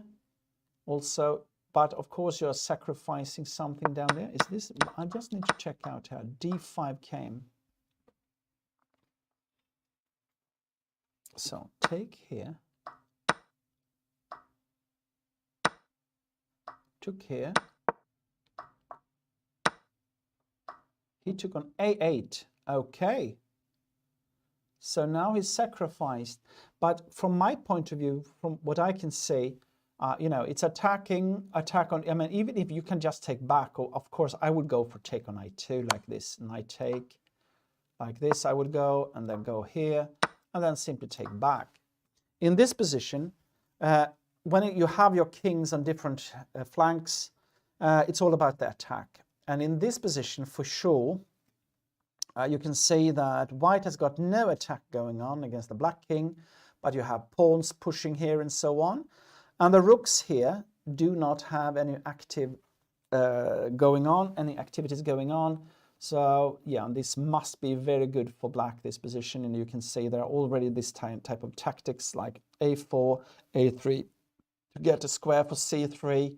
I would be worried. Yeah, this must be good. So let's see, bishop B3. Let's just see if there's happened something. No, this is the position here. And you know, if you take on A2, king B1, take back, C3, you just play B4, I guess, you know. And this is, yeah, this will end up quickly. So, no doubt, I think that Khan will succeed in this game, even though he is a bit behind on time. But you have such a strong attack coming on. So I think he's good. Okay, let's go back here and take a look at the other games. We had this position. Okay, actually, I think that was quite a clever move by LM. I like king h1 because then you outrule these checks on h3. So yeah, this is good. So what is this position like? I think queen e6 looks normal to me, like this move. That was, I think I was suggesting this move, but I don't know what's happening now. Yeah, the problem was 90, but what is this like? Something like that. Yeah, well. Okay, we have a very, very interesting position coming up. And, you know, it's also this type of position that is sometimes easy for the computer to say who is better, who is worse, but for a human being to play this kind of tactical, strategic, difficult positions, normally it's easier to be the attacking player, and in this case black, than being the defender. So even though it might be that white feels that, you know, if you look at computer, what the computers say, and it's saying that white is better, still I would be worried because this, you know, this knight is strong. You have the bishop here, e4 might come, breaking up this structure. So yes, it will be interesting to see how good LM is facing this type of stuff. Okay, so let's go on.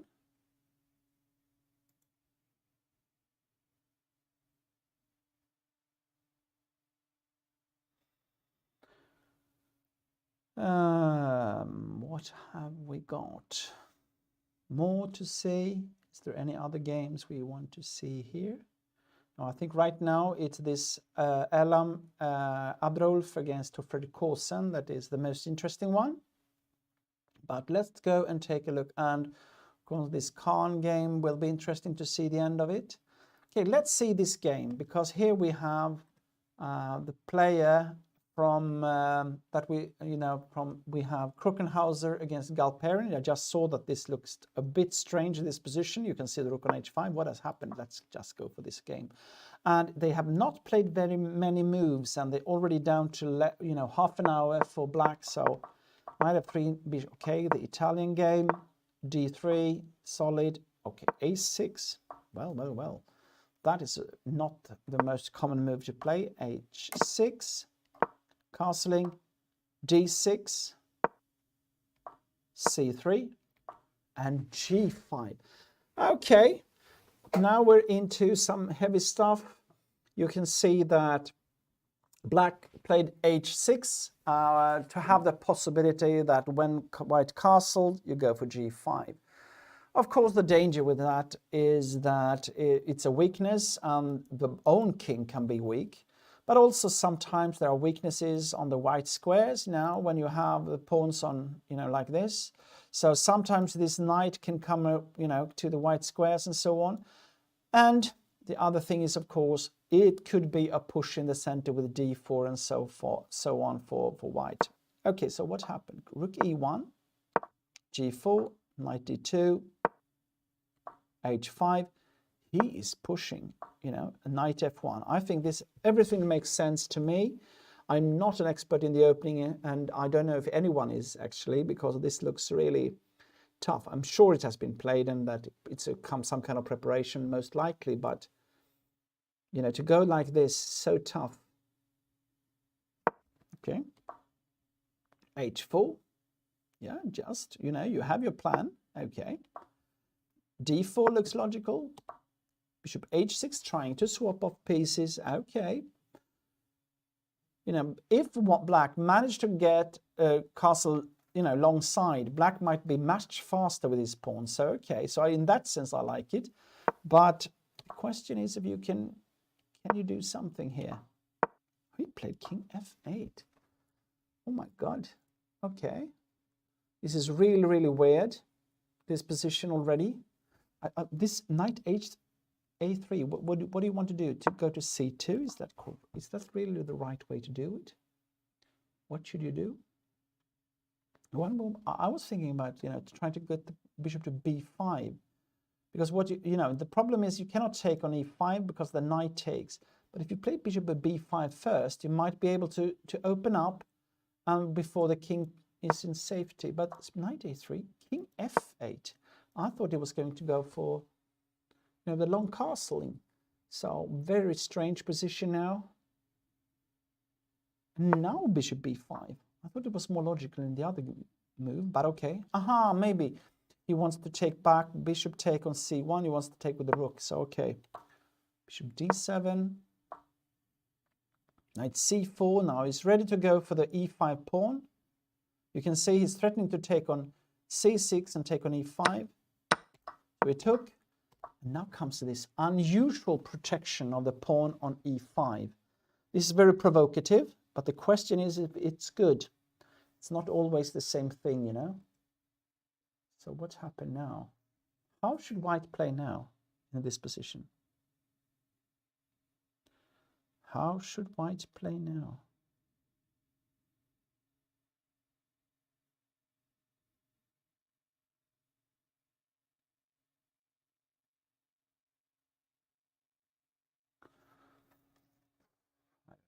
Because somehow, still, okay.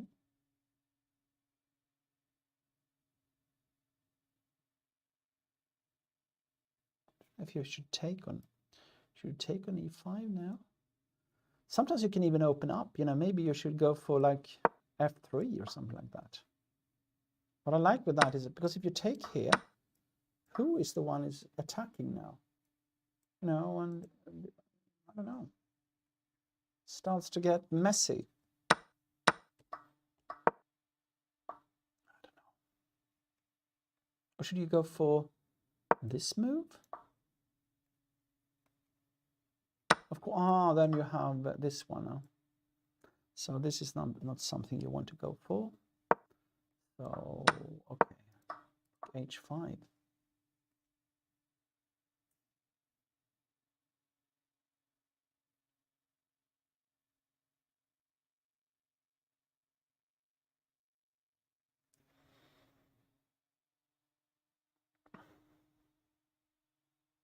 Okay, I must say, right now, it feels like white should be better in the position, but I cannot really see the, the logical continuation for white. How to put, because you want to put pressure on the center, and you want to proceed, but I cannot say exactly how to do it. I think the f3, in a way, is logical, because you want to open up when the king has moved to f8, and I cannot see that this attack will be successful with the knight on f1 and so on. So white should try to do something, but I don't know how to do it in the best way. And this is also, right, and that's why it costs so much time for white to find out how to do it, because it's like the pieces are not synchronized for this, attack in the center and so on. So, okay. Yes, it's a draw in board 1. I said so. It looks like it's, moving towards a draw. And I mean, very solid position for black. We can just have it. You could see now it was a draw in the end. Queen c2, knight g8. Yeah, ready for f6. Knight to e7, knight to e7, f6, and then moving out to bishop to d6, and knight to d6.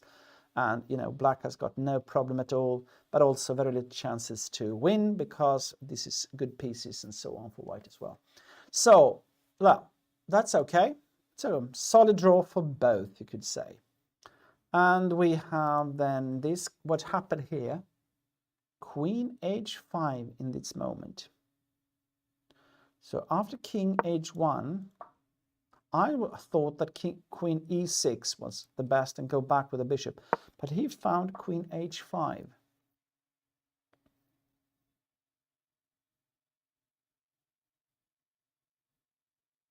Okay, so of course you have knight to take on e5. It's logical. So take.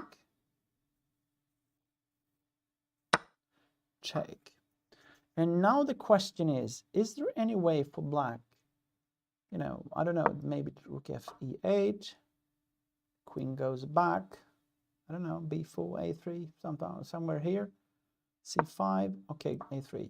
Now the question is there an attack or not? Is it e4 coming here? How is that? What is happening? Then maybe you can take here and play bishop, no, sorry. Take on d5 and then take on with bishop. You can see here, take on d5, knight take on bishop.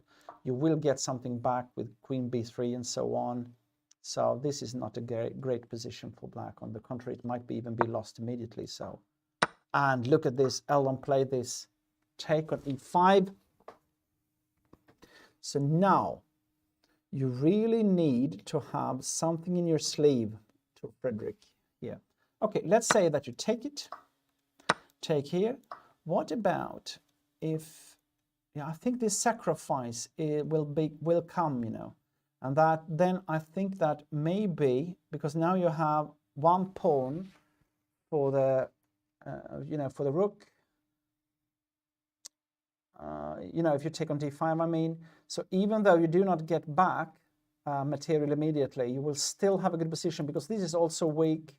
And if there is no checkmate here, you simply have your pawns rolling, and your bishop can come back and so on. So, okay, still the question is it this rook or this rook?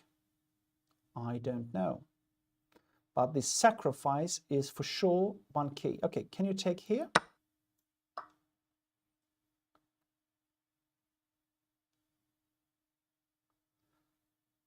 If you take, my idea was, but okay, there are,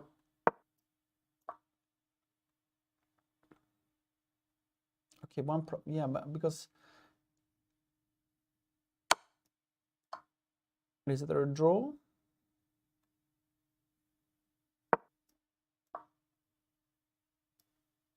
Oh, you cannot make that move. Okay, I see. But if you play this move,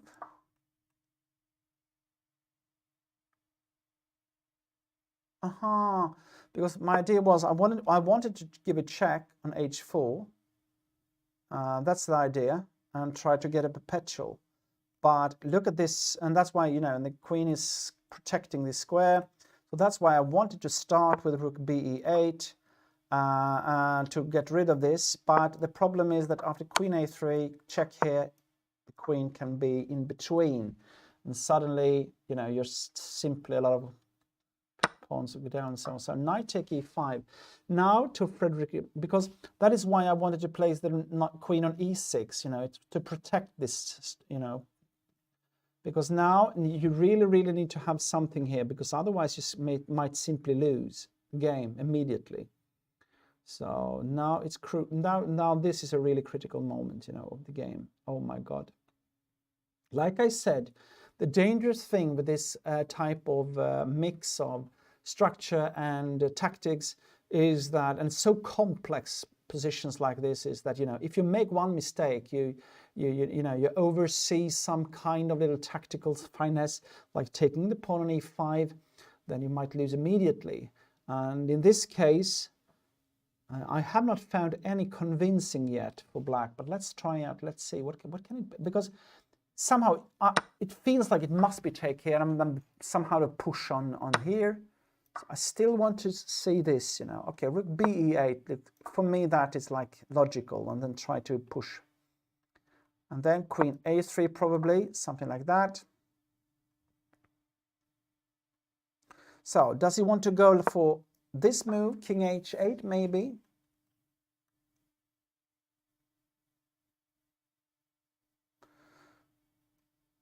Now the question is, what, you know, I mean, to take here looks too dangerous for me.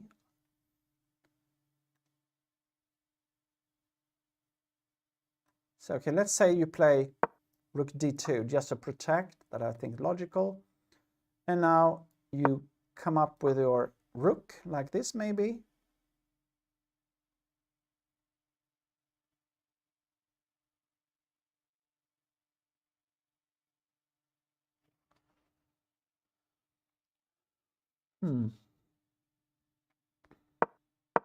What about in this? Can you play this move here like that? Or then maybe take here. Huh? Then I think that this will be a draw with this idea. And there will be perpetual, I think, you know. And if you go for something like this is, you know, oh, it's even a checkmate here. Huh? Watch out. Oh my God. So then it will be like, you know, king g1.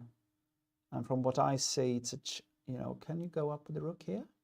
Oh, then you take on f4, so there will be a perpetual here, you know. There's still a chance that he will have a perpetual, but the question is, okay, take, rook b8 looks like the most convincing way. And we have this position. Now, how to protect yourself? My first choice would be rook d2, like this. And now, how do you continue? What do you do? Can you play e4 here? Is that something? And how dangerous is it?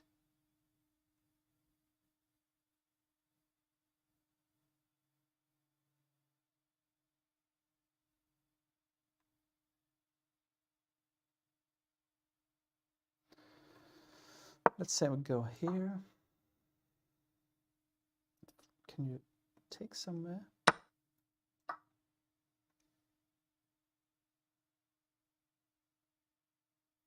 It seems like maybe it's too little in this position, you know? No.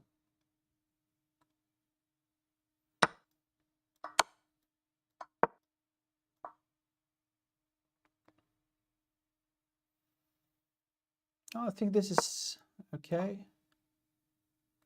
Do not threaten to take this one, so I guess you just... here you have a nice move. Look at this move, rook e5. This is typically what can happen, you know, that you have this kind of tricks, because you cannot take this one, because then the queen will take this one. And suddenly I think it's a game over, because if the bishop could go to f2. Yeah, so, okay, so let's see. He took on e5. I like that. Then the queen will take on e7. This will be really interesting to see the final part of this game. I believe that Tor Frederick is under heavy pressure here, really. So, We'll see. And Elam is calculating well, I guess. They are equal in time. So it will be the best player winning here. We had queen take e7, okay. And we'll see now what is the idea from Tor Fredrik. I must say I'm very impressed by Elam he's playing. Also, you remember maybe the first game of the first round, he had a very positional game. And in the second game, tactical, and this game as well, he seems to be completely fearless. You know, just moving into this, calculating. That's cool. So, yeah, he's a great talent. I'm looking forward to see his development. Okay, let's take a look at the other games. We come back to this one soon. I want to see this Gustav Törngren against Kakushari. We had take on a2. Like I said, he took on a2. King b1. Okay, this was the game. He took here, check, check. Okay, this was the game. So we have this position, and now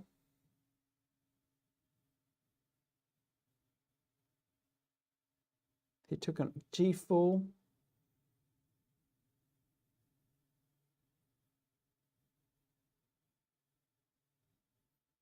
Can you play this move? Is this really possible? This type of move here, b4 looks normal to me. King is ready to go. Queen is ready to go to a4. Knight c3 check. I mean, if you take here, for example, like this, I guess knight c3 or queen a4, something like that. Yeah, queen a4. And you're ready to go for knight c3 check.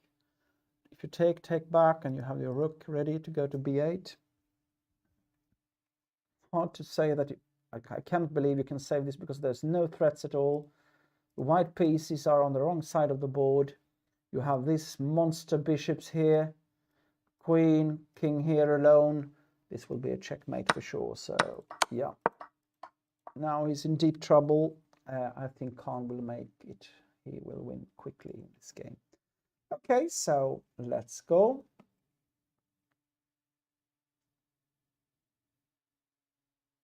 What happened here? Okay, played queen d3. Okay, one way of trying to... But what happens this? Okay, take here. That was a bit strange, queen, wasn't it? So his plan is to take here then, I guess.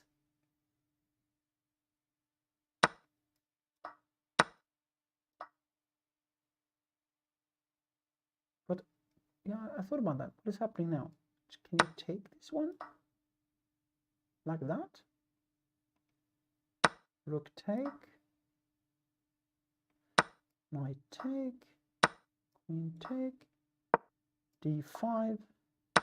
Take on g4. Rook g8. g5. That's what I thought of. You cannot take the pawn because it's check here. And the next move you take on c4, and you will have... But this is, even this is interesting, you know, to take a play like this type of decision. How is this? You have 1, 2, 3, you have a pawn, and you have a knight on e3 covering up. Oh no, look at this. You have this nice move. And check, and you threaten this and this. Oh my god, otherwise this might have been very interesting. Is this kind of tactical mistake? It's typical that you miss something like that, you know. You're more judging, you know, is it like when it comes to the material balance and so on, and then you miss this type of tactical intermezzo.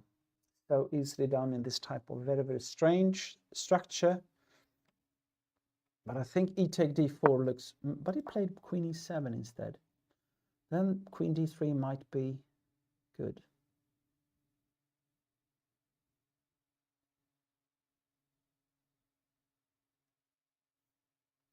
Okay. Actually, I thought about this d5 with the idea that if you, for example, if you go back here, like it's the classical way, then the knight will have a good square on f5. I don't say that this should be particularly good for white because there's still this attack going on, but at least that will be a little bit annoying. So.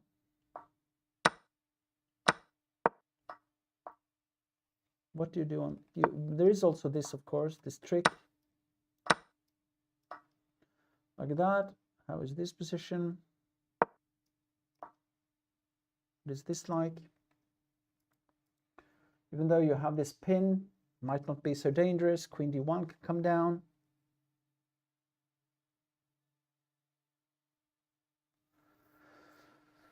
I would prefer white a little bit in this position because I think this is more of a weakness than a strength, not least with your king on gf8. So I cannot see make this work. g3, take, and h3. Then you have the f file. Go with the other pawn. Okay, that's possible. g3, and then I cannot see that there should be any dangerous here. Queen to take this, you know, and you have the knight on f5. So I think that white could be a bit better after d5, but of course you want to open up the center with the king on f8. So the question is, what will happen? Okay.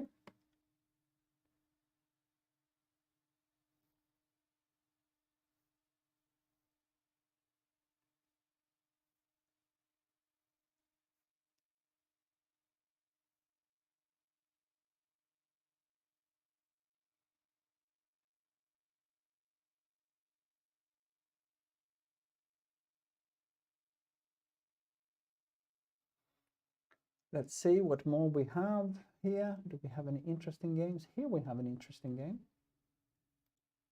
Look at this position. What is happening here? Oh my God, but isn't this simply winning for black? What is happening? Knight h3. Check here and here. Isn't that just game over? I don't understand this. Take. Here is probably the only chance, huh? Then you actually have, yeah. You can even take on e5 here, you know. And play this position on your heart. You know, this is easy one. So, okay, he will win. Solomon will lose. Okay. So,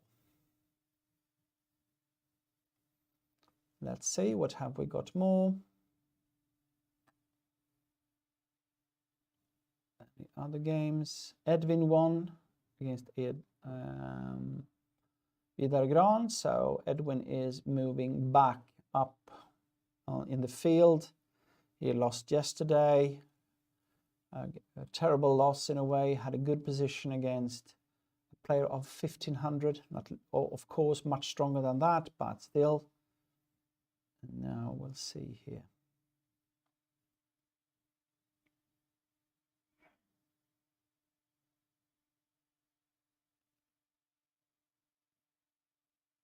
Okay.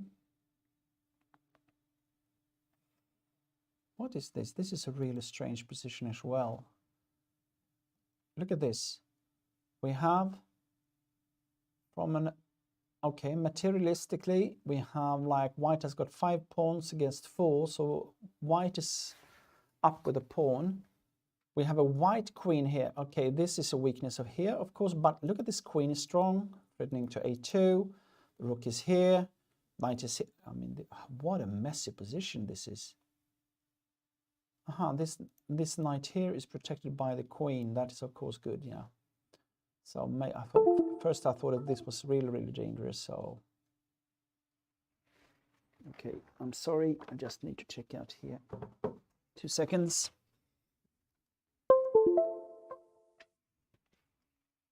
So now I'm back. Sorry. So, okay.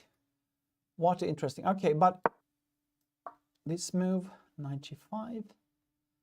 Go for this one. If you want to be active as white, what is happening now?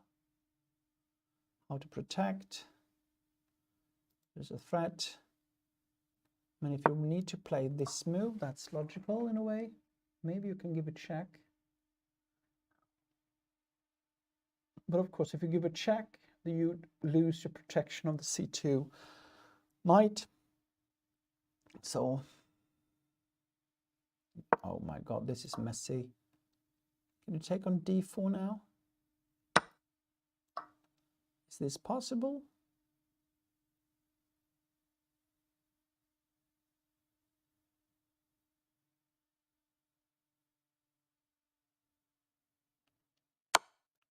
negotiate.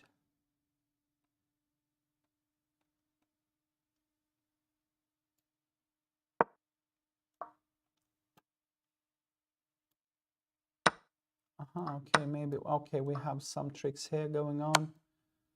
Look at this, we have a lovely line that I didn't see in the beginning, and we have this move, and take here, and we have this.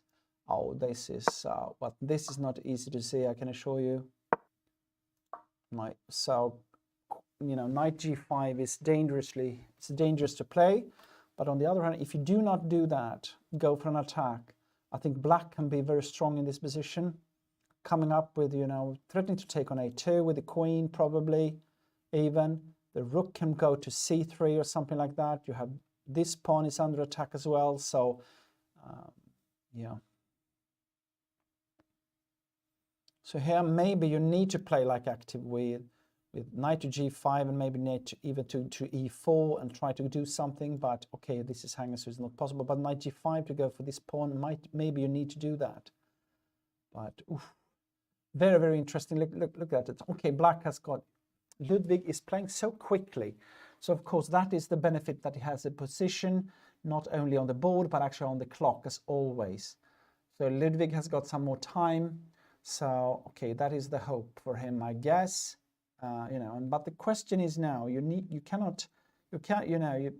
because he has said to me when we spoke the other day, he said that he was dealing with one problem, that he was simply moving too fast, and not the least in this type of critical positions where you need to calculate very correctly. You cannot just judge a position from, from easy strategic classical rules. You need to, really need to calculate to the bottom, because otherwise you might miss a trick here or there. So that's it. Okay, let's go back. And of course, Tor Fredrik now is thinking, he's looking for this, how he could, put a pressure on Elam. I'm not sure it's possible. Let's see what happened here, because that was queen. I said this was, he took on c6. Okay, that's another choice. I thought d5 was the possibility, but it took on e5, to take e5, and he played knight a5. Okay, so the idea now is that he wants to take on c6 and give a bad structure, and if he can do that now, like that, it will be okay. So in one way you should avoid it. So bishop d7 is logical. And now, of course, the question is, can you take the pawn on b7 here? Because if you cannot, then this is simply a strange move. So take on b7. I would play rook b8, but well, and go for, what is this? What is this here? And you have this one, you have this, I guess so. Yeah, I think so. That is not possible. And if you might need to go back, you have this. And this is threatened. The knight is a bit strange. This must be okay for black now, I guess. The king on g7 lately, and even though this rook is a bit bad, these pieces are not doing much either. So I think that you really need, in this position after knight a5, if white can take on c6 and play knight e3, white will have a clearly better position. Well, clearly, but at least a better position, because you will have these kind of strange pawns and squares. So bishop d7 is the only move to play here, I believe. So let's see later on if he can cope with that.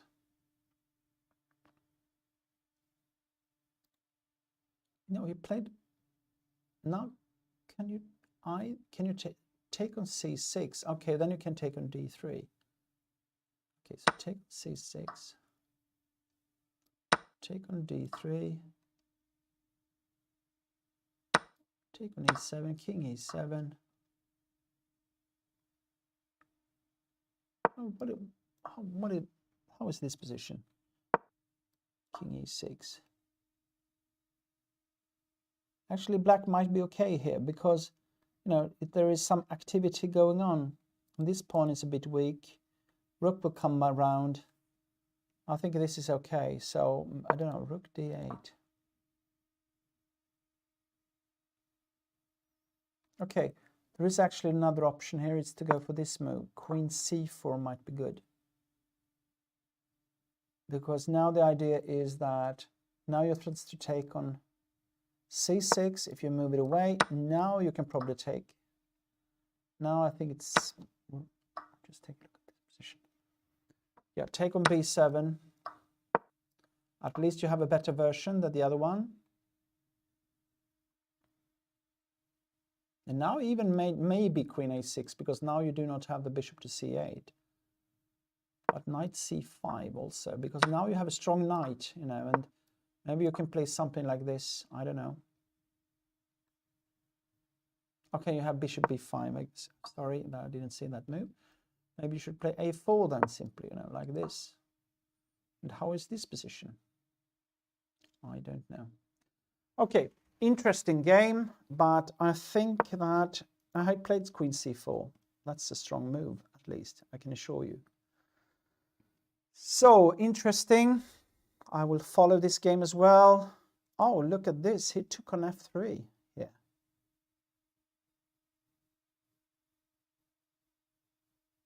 What is happening now?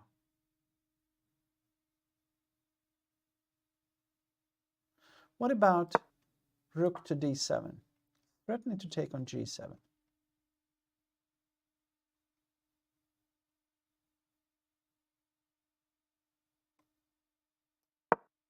Queen g4.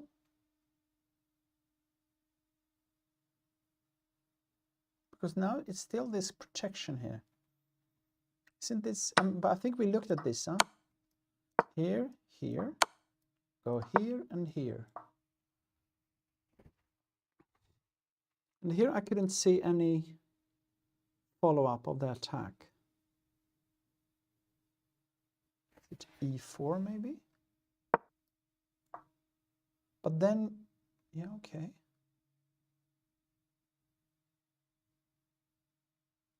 There's a check here.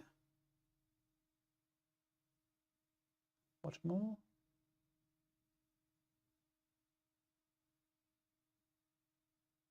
Maybe one move I like here is this move. And just to bring in the rook to protect. I can hardly believe that there is enough in this position, you know. I think this is great. So, okay. He took on f3. If you, okay, let's also, of course, what's happening if you take it? That would be the start. Take, because we saw this line.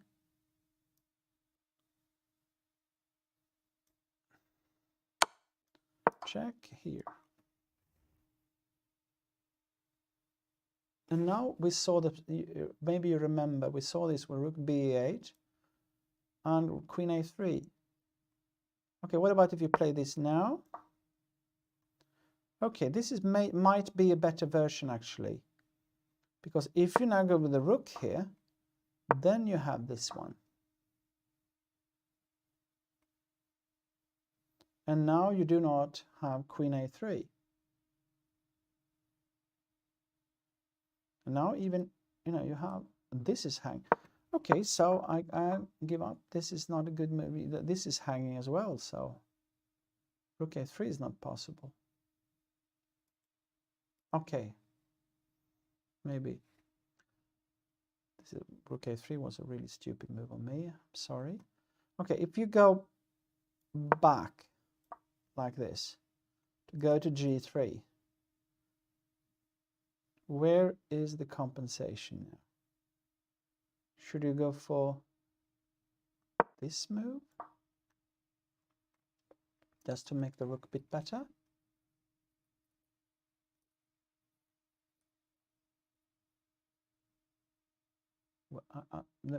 It's difficult to see the compensation right now, because check here, queen, and the e3 take.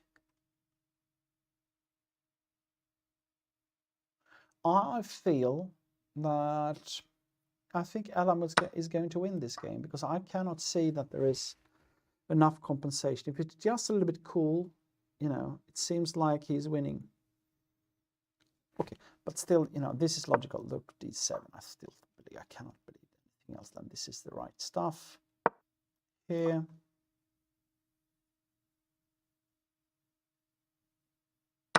Okay, take, take, take.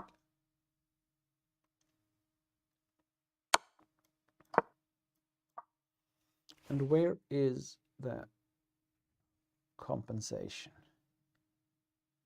Here, this.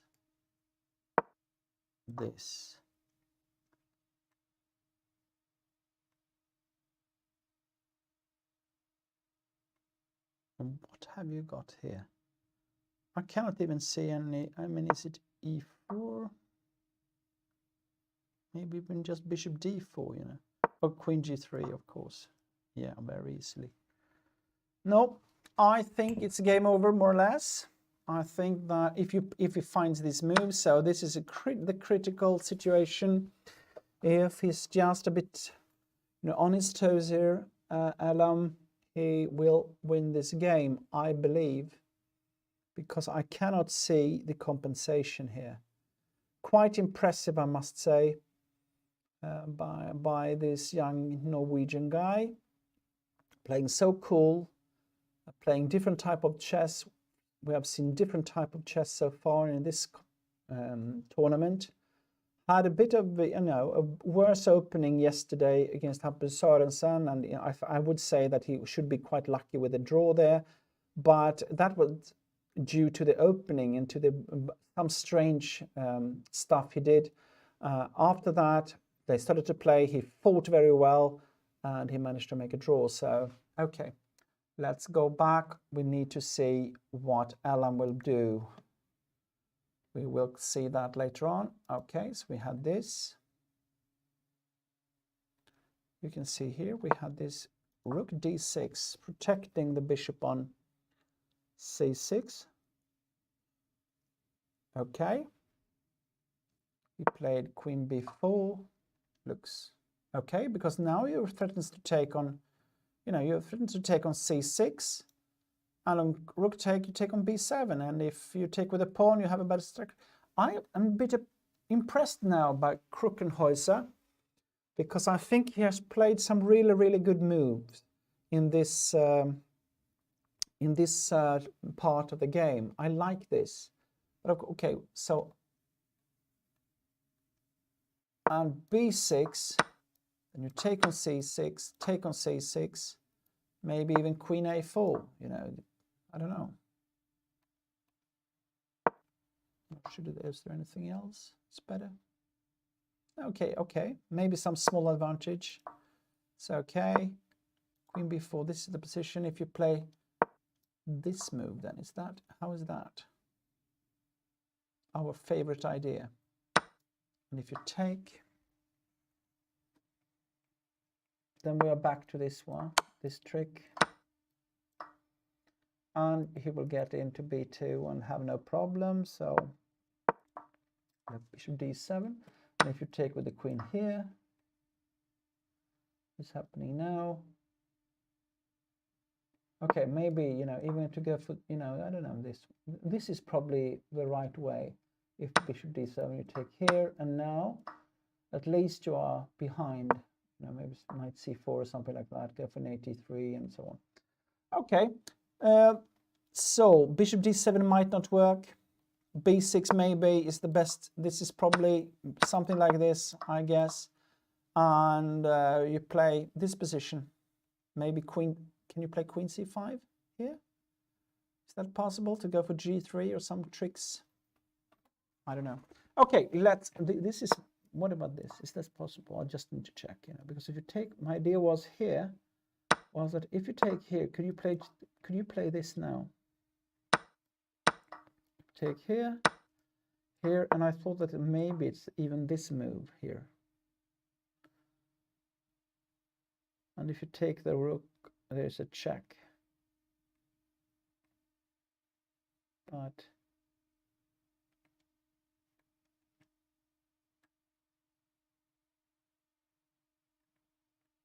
Maybe you can protect.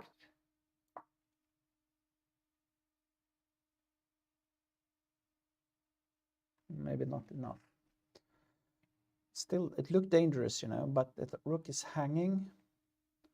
And, well, I still don't know. Dangerous position. Okay, let's go back. Queen b4. We are waiting to see what's happening. Did it come? No, it didn't come. We'll take a look. Sorry, I'm trying to find a way to. So, okay, better time for white. Galperin still have to find some good moves. I think white has got a little bit better chances in this position. So let's see later on. Okay, so we have this. He actually played what I thought. So rook d7, queen g4, take, king g1.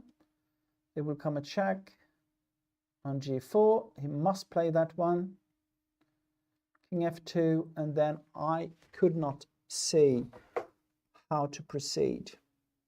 Queen g4, that what we were looking at was queen g4, king f2, something like rook be8.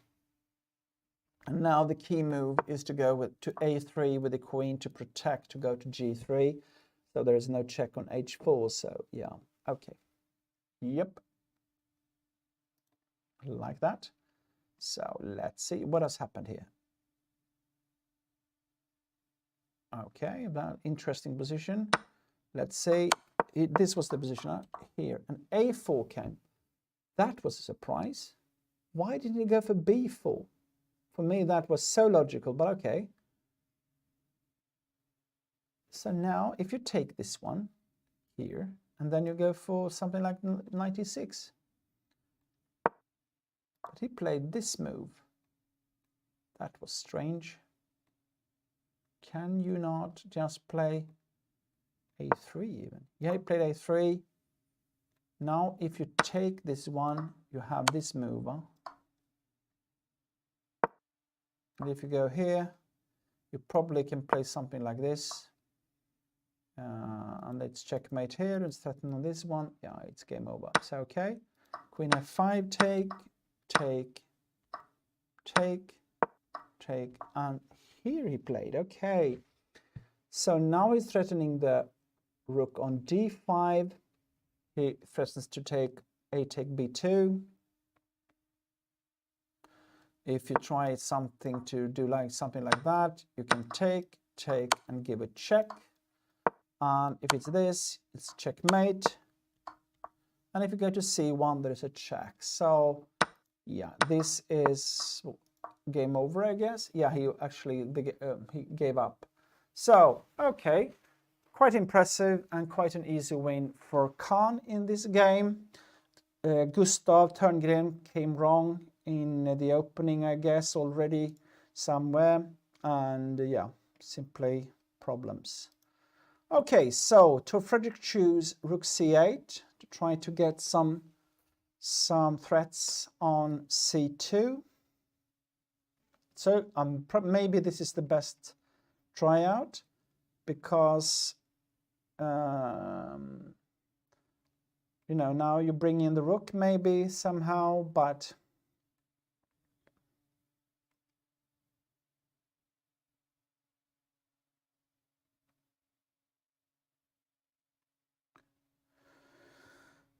okay.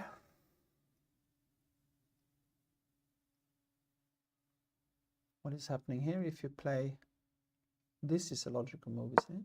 Rook c7 to try to protect this one. Then maybe yeah, this move, you know, and I like this. Okay, that's not. This is probably the best chance then. So the question is, because this move, then suddenly this might be a bit dangerous, because then after queen a3 you have queen h4, and you cannot have this protection now when the c3 is played. So if you want to push this one, probably you need to get to c4. And now, do you have rook takes c4 here? Is that possible? Can you do this? No, it's a check. I'm sorry, it's a bishop check. c4 maybe is the right move, I don't know. So this and this. And now push. Okay. Well, he's fighting well, even though I can hardly believe that there is... I just try some moves now, I'm sorry. Okay, at least here I can see some possibilities that might be interesting, you know. Is this anything, you know?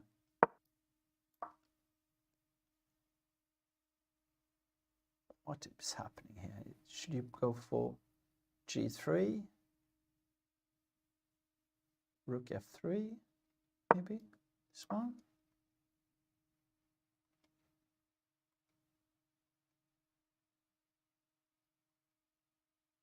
No, it's a game again. This is not, I don't know, this is, you know, I don't know if he needs to, because I believe that if you have this move, maybe you can even give a check on F4, huh? And I don't know where to go, here maybe. You simply take here, and, you know, rook endings can be rook and draw. And here you have compensation. So, okay, he is fighting well here. And it's interesting to see how Elam will cope with that, because that was a little bit of a clever move, because it's caused some possibilities for white to go wrong.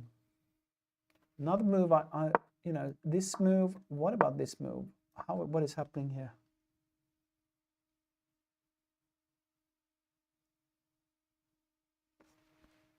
What is happening here? Okay, you can you even play this one? Is that a solid choice?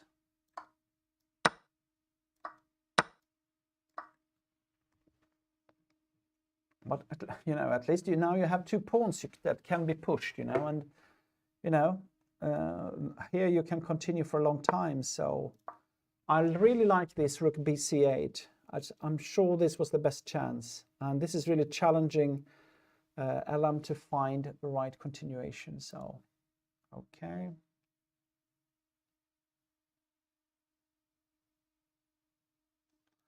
Let's take a look at this one. What happened here? Okay, thinking after this queen b4, down to 7 minutes. Actually, it feels like Krockenhauser is having a better chance. Okay, he played b6.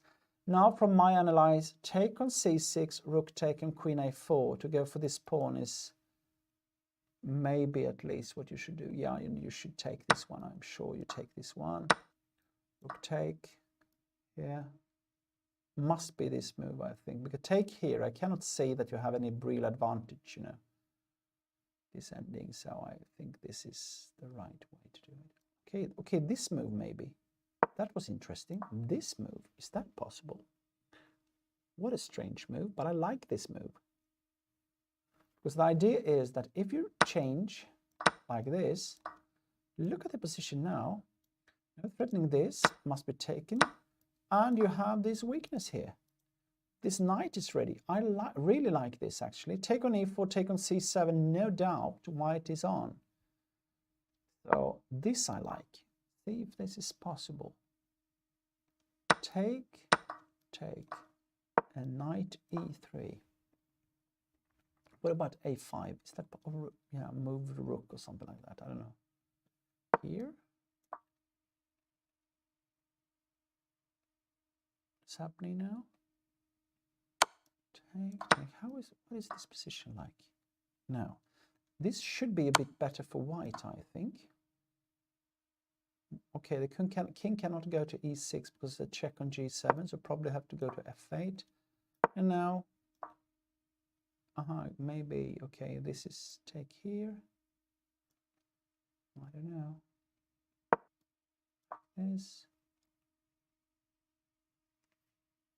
This is better for white. This position is better for white. I'm not sure how much, but I think that this can be a very smart way to go, you know. Now, rook take, and now see if he can find knight to e3. I think this is really strong. I'm sure this is the best move. Well, I'm not sure, but I believe so, because this didn't seem so the same convincing for me, you know, like after rook d6. So I'm more like this knight e3. I really like that move. Now knight to e3. I like that. Okay, interesting position. Let's go back. We need to check out this position. What is happening here? Okay, still no moves from Elam. He's thinking, crucial moment. Okay, we have, okay, what has happened? More calm one, yes. We had a draw in this position. Mitusov against Aron Rusty was a draw. Yes, here you could say that this was, yeah, he made exactly this. He won. Black. So that was Fandel against Sonremela. And here we have, what is this? Okay. We have this position. There's an extra knight for white, but the king is close to the pawns.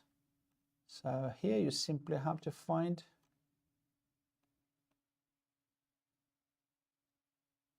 I have one idea to go this, this, this,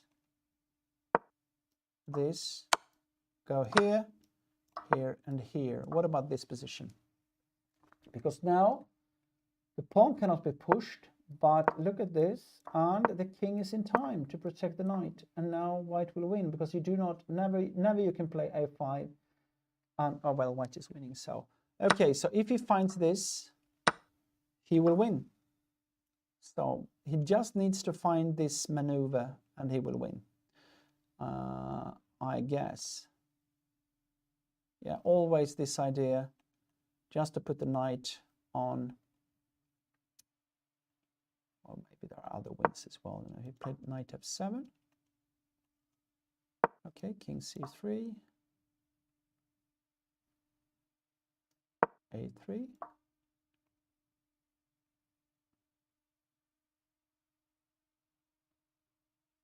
If you play, okay, if you play this, again, you have this idea.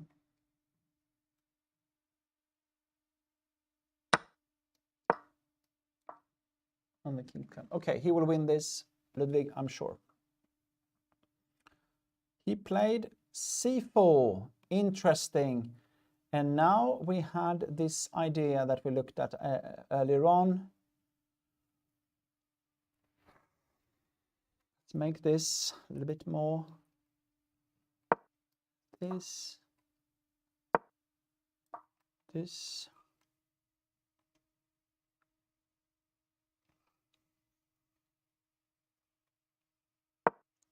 E4.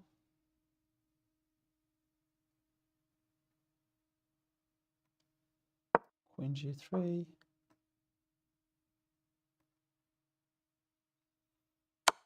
e3. Bishop takes.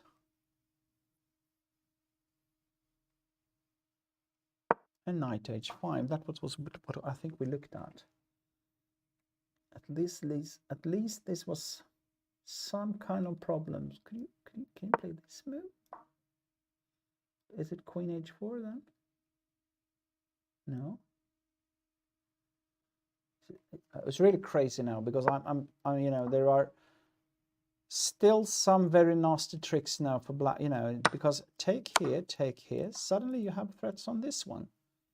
And I would be, this is not so clear, this position. So okay, c4. So now he's got, maybe he can put up some difficulties for, so let's take a look again. This move.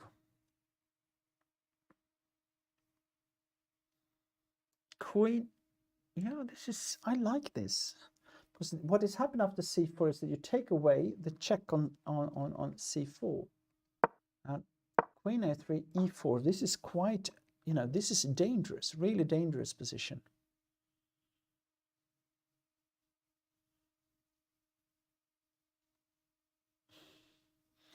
You threaten to play e3 here. That is really, really nasty, you know, because then there is this checks again. So this game is far from over. I think he played a really nice move, rook c8, putting pressure on Elam to find the right way. And I don't know if c4 is the correct move, but it's typical for, you know, this is where you need a computer to tell you what to do and so on. Because to be a human being here to analyze, very, very difficult. And also you should know it's difficult to play rook to e8 in this position, because it's not like a normal move. You know, what about if you play what about this move then?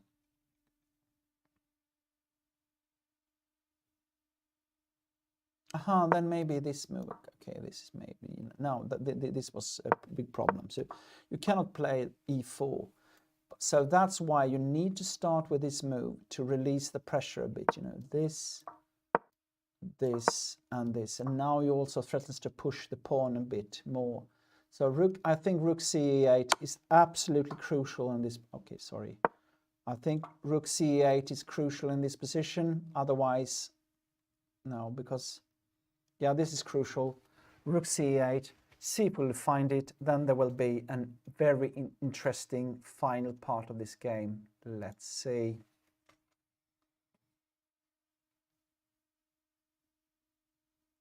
What happened here? Okay, he didn't play that move. Look at this.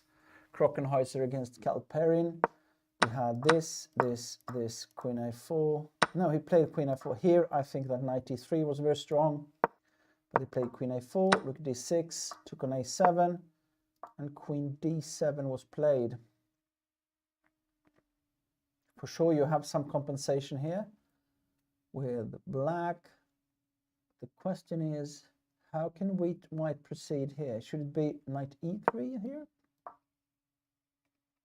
Then there might be a rook coming down to d2. Annoying, yeah? Or so, yeah. So, okay, what happened? Yeah, that was queen d7. Now the question is how to proceed in the simplest way. To go back with a queen, maybe like this, to go for rook to e2 or something like that. Come back.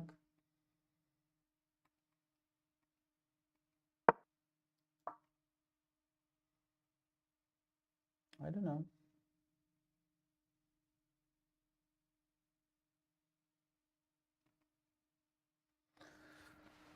Okay, strange position, but maybe some compensation for the pawn. White should be better, even, you know, with this extra pawn. But there is, you do not have to underestimate that there might come something. And now, at the least, when you have this file pressure. So let's go back. Take a look. What more do we have? We have some interesting here.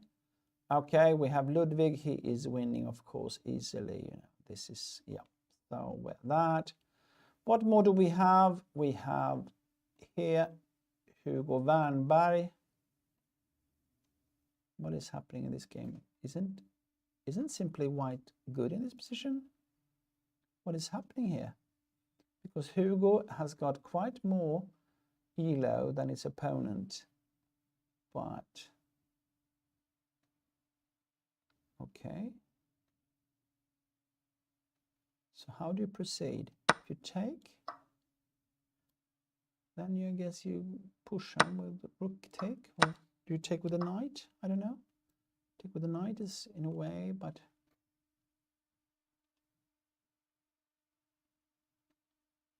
what is happening here? Here. Is there any tricks here? Ah, look at this nice trick. You have this move. This I didn't see, you know, you are threatening to give a check here, so you cannot take on e3, because then you have knight h6 and take here. That was nasty. So king, well, okay, this is simply okay for, so he has to watch out if he plays that position. Let's see, what have we here? Yes, Vandal 1, yeah, that's right, 1, Edwin 1. What more do we have on the lower boards? Victor Montian, that has been also a little bit of the surprise of the tournament. He is playing against Joar Östlund.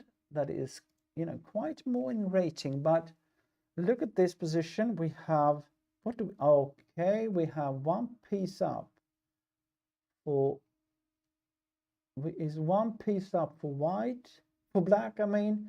But the attack is very dangerous here, because look at this, you know, queen to c4 is about to come. So this is dangerous, really dangerous. No, I think white is winning in this, but it must be winning. You know, I don't know what is the best, but there are. Okay, I find one nice. What about this? Knight to d5 here, and go here. Look at this. Is that possible? No, it's not a checkmate on g6. I'm stupid. Then I completely misplayed it. I thought that was the idea. So this was just stupidity. Okay, you can play this maybe. Yeah, okay. So knight d5 might be a very good move. For me, the normal move is queen to c4. What will happen then? There's a checkmate here. So I guess the only move is this. Take. Of course, you will have knight f2. But even this position, you know, if you play this with white, must be very strong. Something like this. Bishop, and then bishop f5. You know, this position must be very good for white, even though you have, you know, with the knight on d5 and so on. You have, how many pawns do you have? 1, 2. Okay, you have one pawn, but look at that pawn. Knight on d5 must be good for white. So okay, let's see. What is the? This is the position. So just find probably, or maybe you can play also this move like that. Maybe, I don't know. In a way, I like this move better. So probably that is more correct.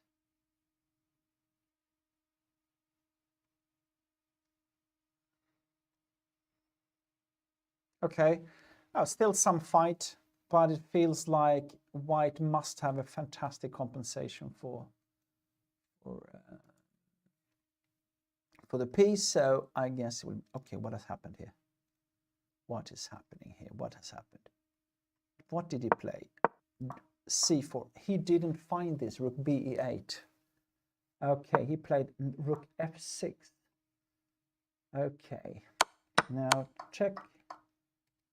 And king, I guess. Okay, what is happening? Rook f8.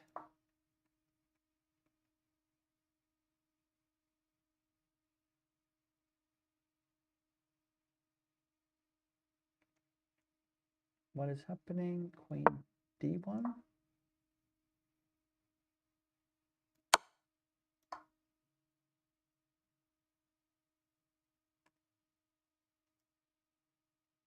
Okay, now it's actually protecting. Now there is no check on g4. So yeah, this is safe. So I don't know if this seems like I don't know if queen d8, queen d1 looks very, very normal, very easy. So I believe that this should be now winning for rook f8. This should be winning for white. That was the crucial moment, was this rook to e8, I think, you know. Now I think that rook queen d1 is very good.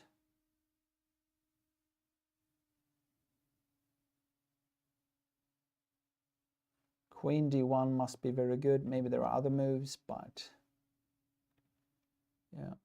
Let's go back and see. What have we got? What have we got here?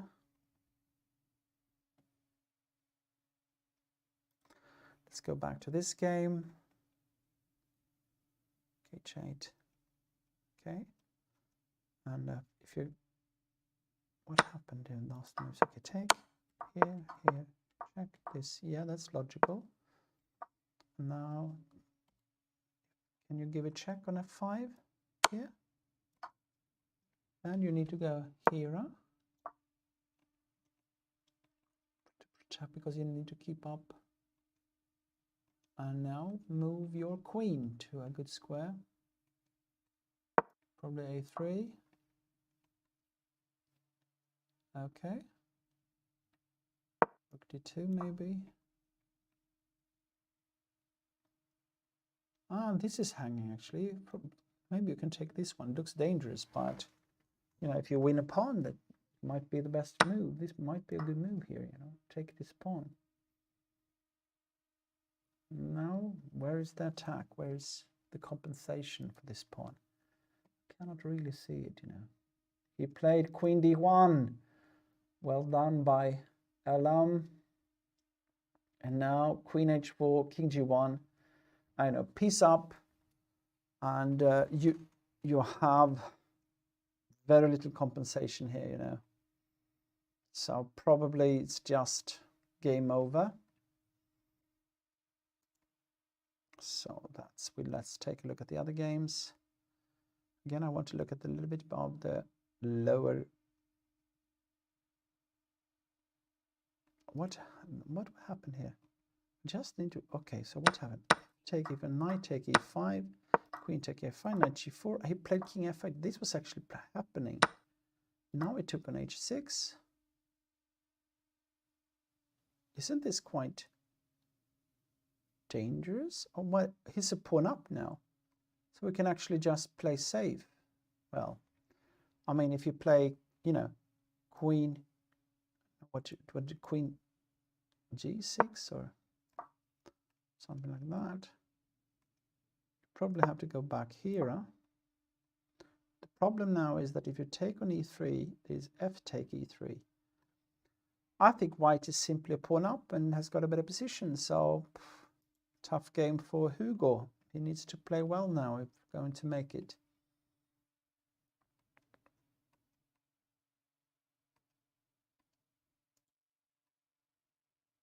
I don't understand. Why didn't he put down the check first? That was a very strange move. Of course, because now, can you not just take this one? What is happening now? I don't understand. Knight c4. Okay, maybe. Okay, this must be the idea, but this looks very, very strange position. Queen f5. You know, the one nice way of finishing off this game is this, huh? We have a checkmate. But let's see if we have something else here. Take, take, take, take. And now, you know, if you take here, this will be annoying. And very, very dangerous attack. It's, well, simply winning, I guess, you know. So maybe c4 or queen b4 or something like that. But black is better in this position. So king g6 he played. Really strange. Why didn't he take? I must understand. Why didn't he take on e4? I need to understand that. So knight c4.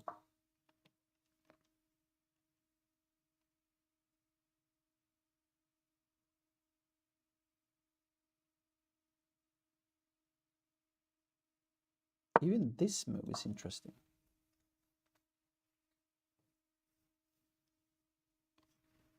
Idea was to play this, check, go down, take, take. And now I thought there was some clever stuff here, but check. If you take king f1, there's a check on d3, so he needs to take here. No, I don't believe in this. Okay, it's okay. But queen f5, logical, huh? No, sorry. King, you know, here. Let's see. This must be. Is there any tricks here? Do I miss anything? Must be this, huh? Now queen f5. Threaten to take here. He needs to take this one. Queen take, take, take.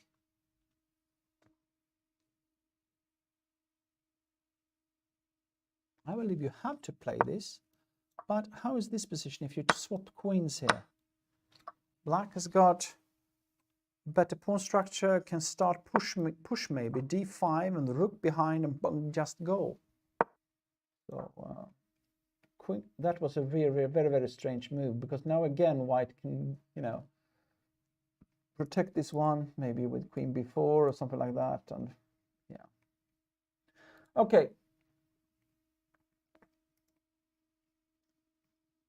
he played rook f6. Okay, I think there are many ways to win this. Now it must be very solid. King h1.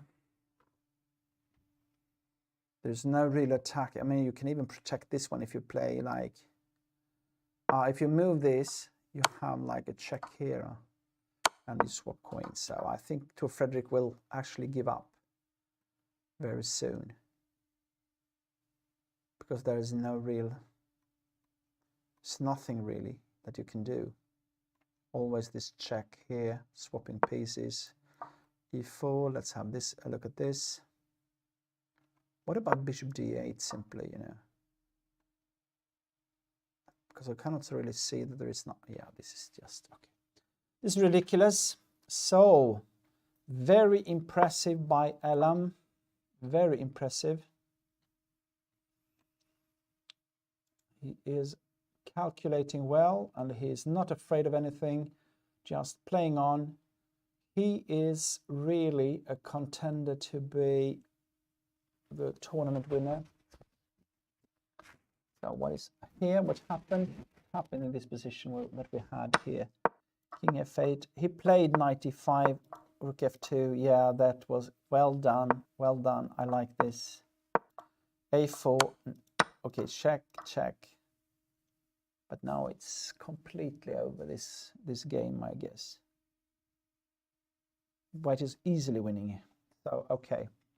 No. Okay, so let's have next position. What do we have? So, Hugo took on here. Okay. It's fighting well. But is it enough? I don't know. Interesting position.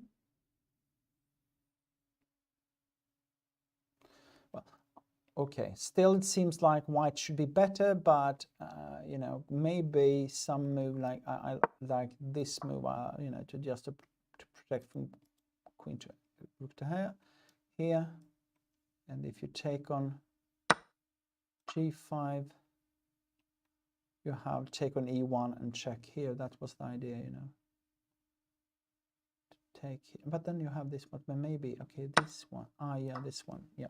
And then take on here, you check and take on g5. So queen c2 seems to be okay move.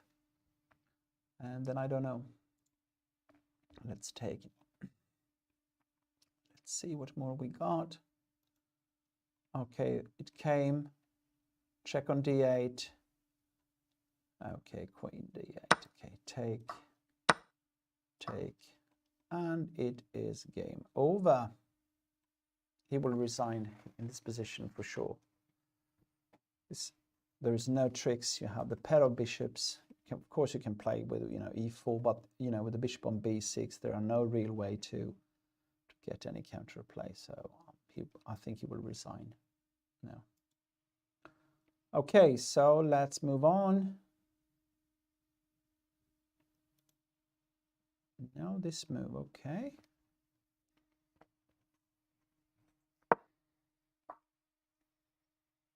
Okay.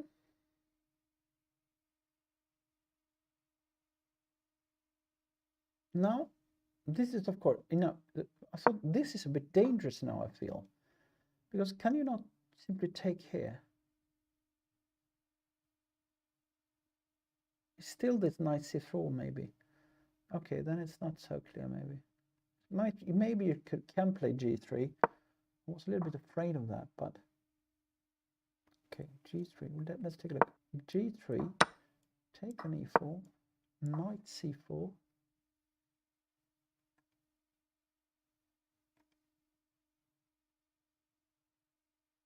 Okay, you have this move. But what is happening now? Then you have check here. This is not working, huh? Or is it? Okay. I don't know. This is too, chess is too difficult for me. Take, take, take. And how is this position? Okay, still you are pawn up, but look at this. You know, this should be okay compensation for sure for black. No problems at all. Now, this is nothing. Knight f5 came. Okay. Knight f5. So if you play this now, here,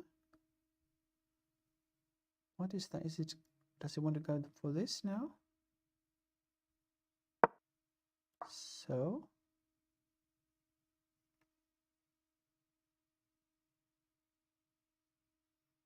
can you take here now? Yes, that looks good, huh? Because it cannot take, it's check here. This is not possible, actually. So what does he want to do then? What about rook d2? Okay, let's take a look again. Rook d2 like this. What do you do now?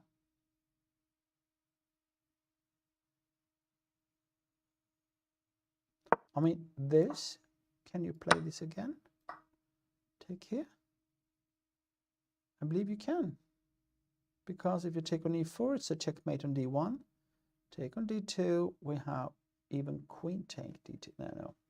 Something is a bit strange now for white. There is some strange moves going on because knight f5 was much stronger at the earlier stage. Now suddenly it might be weak because you have this knight take on e4, but you need to find rook d2 here, I guess. That is important. So, okay, let's go back. Let's take a look.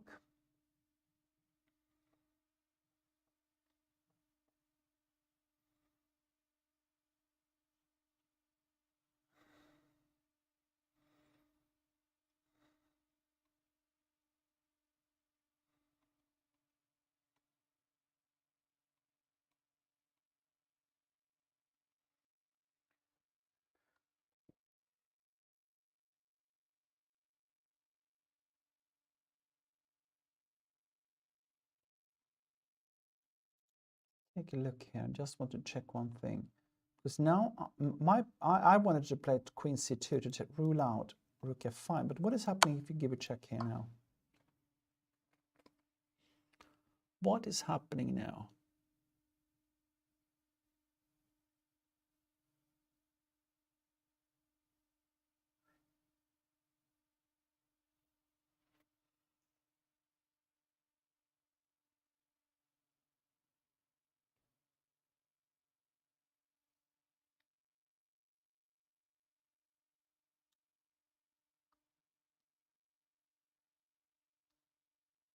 I think this looks good for white. I think this is a crucial moment. If he finds rook f5, because I don't think you can go here because then you simply give a check. So if you, I mean, this move doesn't look really good. That looks really strange, I don't know what white should play, but for sure this is a very strange position now with a king coming up, and I don't like it. So yeah, should be good for white. So the other possibility is to go, of course, king g7. You take here, and you simply take the check. So you go down. Now the question is, how dangerous is the black attack here? You cannot say that there should be any danger. I mean, even knight e3 or something like that could be played, or king h2 or something like that. So okay, he gave up, like I thought. Very nice game by Elam. Interesting fight. I love these fights where they go all in. I love it. Okay, look at this. Here we have this position from what I believe knight take e4 is winning. That was what I saw earlier on. Let's see if that is possible.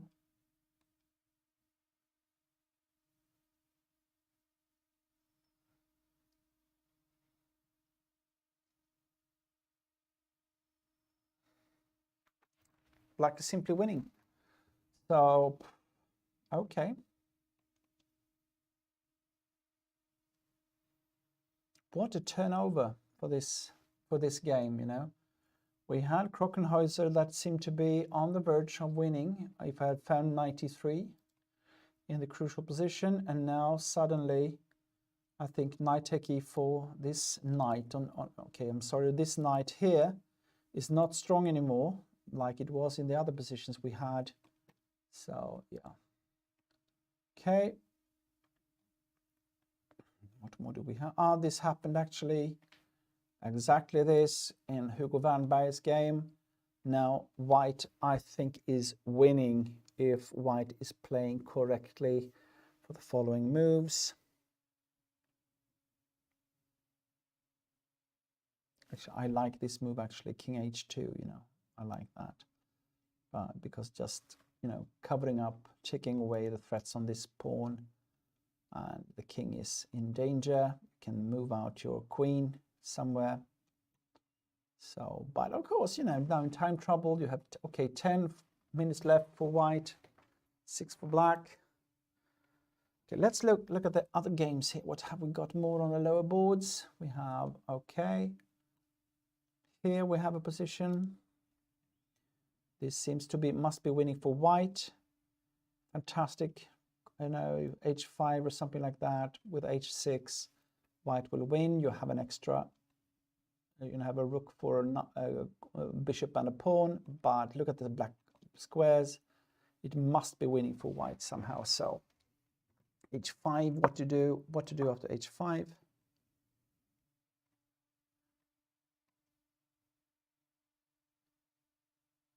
I mean, you even threatens to take on this one, I think, on e6. No. So okay, let's go here.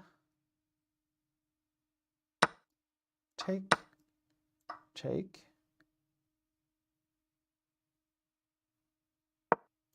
Here.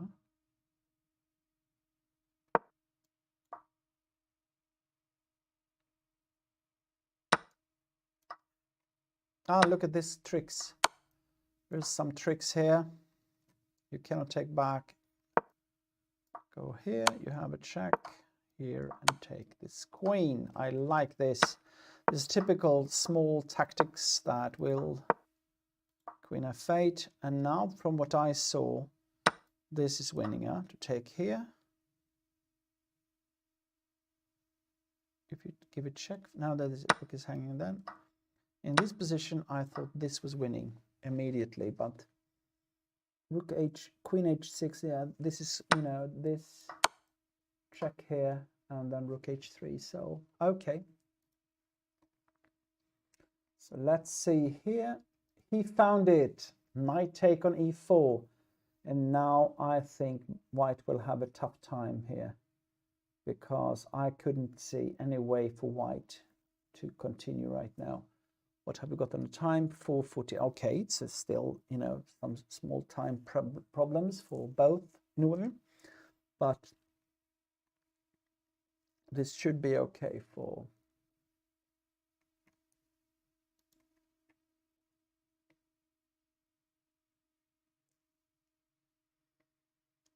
What happened here?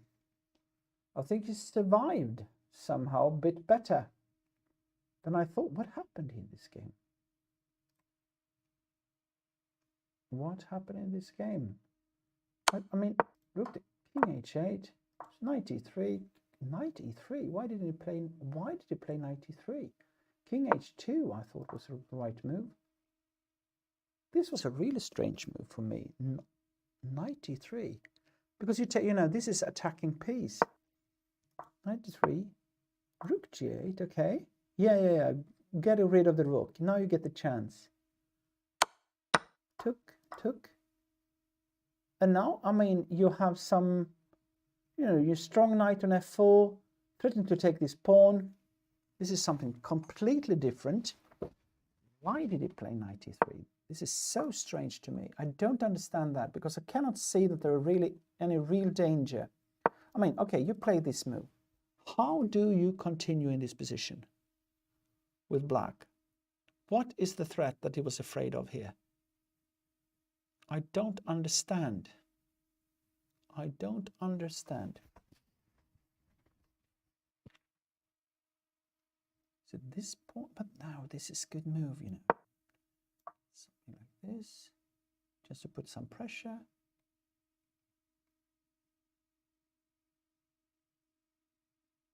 Okay, this is a bit annoying actually.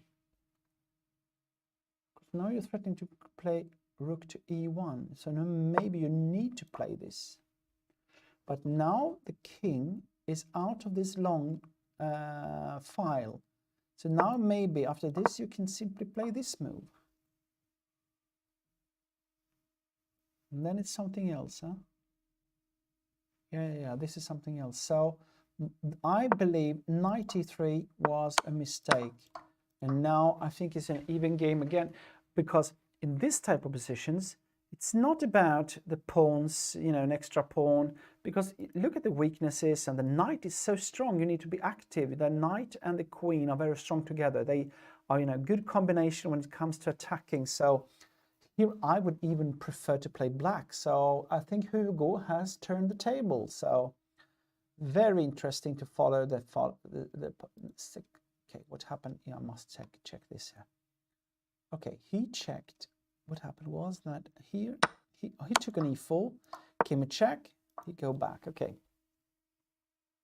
And now, I mean, now you cannot even, I mean, if you play knight f5, you simply take it. You take on e4, take here. I mean, I think it's game over immediately. What is happening here?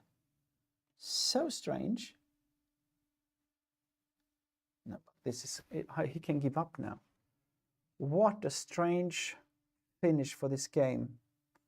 I mean, he had a better position, but in the end, Galperin, the higher rated player, was, you could say that he made the second last mistake in a way. Yeah, we have this. So then we have Vanberg here. And what about this game? Okay, we have here.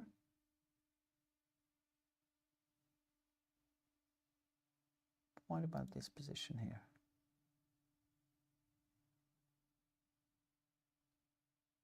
If you give, this is such a strange position because, it's black to play. Okay, see, it's black to play because I thought it was white to play, so I was confused. But okay, to take here, take back, and king take. Okay, or rook, king take. Okay, okay. So this will not be easy to win, but I mean, obviously black is better. Something like this. Yeah. Here we have some winning chances, I guess. Now look at this. Here you have to watch out. Because, you know. So, okay, so it's not so easy. So still, that was maybe knight d5 was maybe very strong, you know. Because now, at least it's a bit of a trick. So the question is if you should go for something else, like knight g6 or something like that. I don't know. But take with the king. You have rook c7, I guess. And most likely this is a draw. So I like, this was a nice move, knight d5. I like that. Really good by Vidar Hagevik. I like that, to say if he can keep up with that. So let's see here. Okay.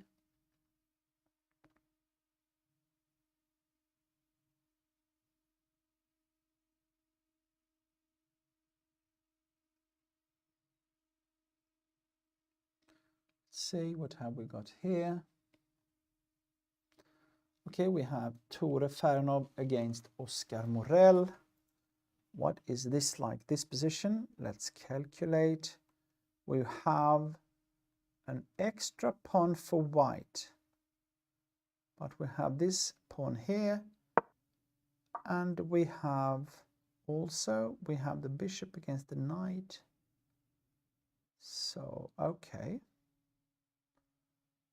So it's a little bit difficult to say who is better, I believe. So yeah, this is probably, maybe it's you know, an equal position in the end. Can you play rook e1 here? Because if you play bishop d5, you take on b6.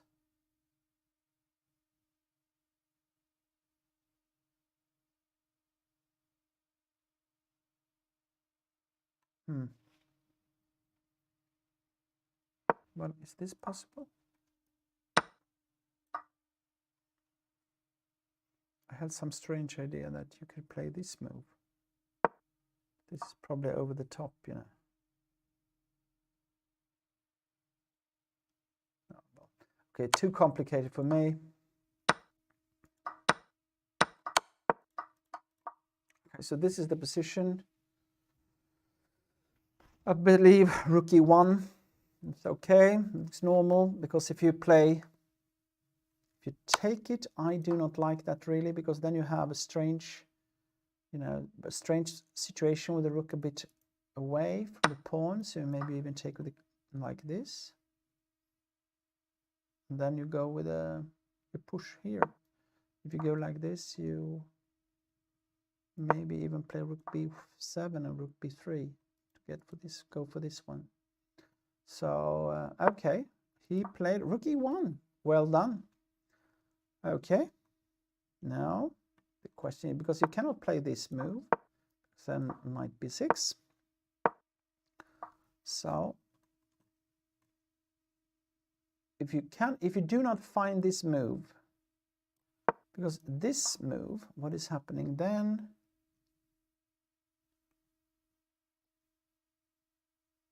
Okay, maybe, yeah, the trick I thought about was this move, g4. Take here and knight e5.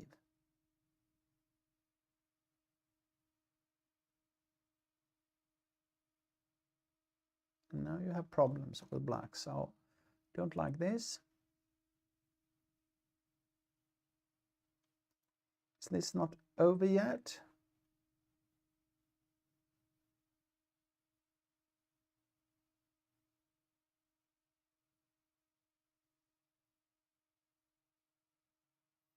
Look at this variation. This is crazy, you know. I mean, you can play here. You can go back with, you know, rook to d2, and but can you play this move? This is actually what the computer says, you know. And the idea is that if you take the queen, take on h2, king take, check, go back, and there's a checkmate here. Huh? So let's see here. Take, and if you go here, you have this lovely little line and this one. So this would be a lovely move to see on the board, but of course, you know, he prefers to play something safe. But this is, yeah, this is easily, you know, I don't know what to do, queen d5 or something like that. But this is,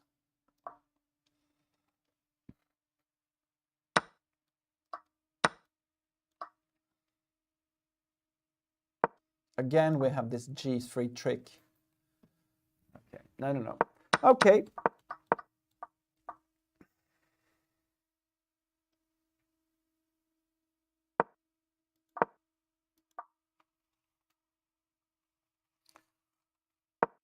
So,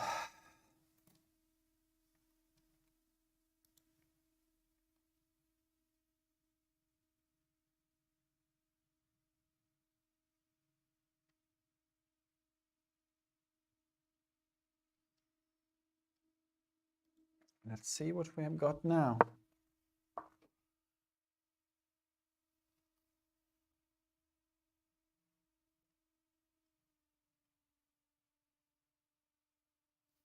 Okay, the time, 5:34. I just want to see here, you know. This was the situation.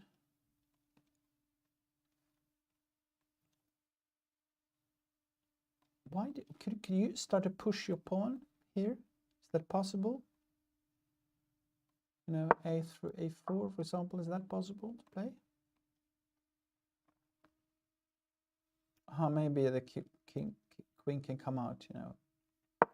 So okay, he played. The game was instead queen e5.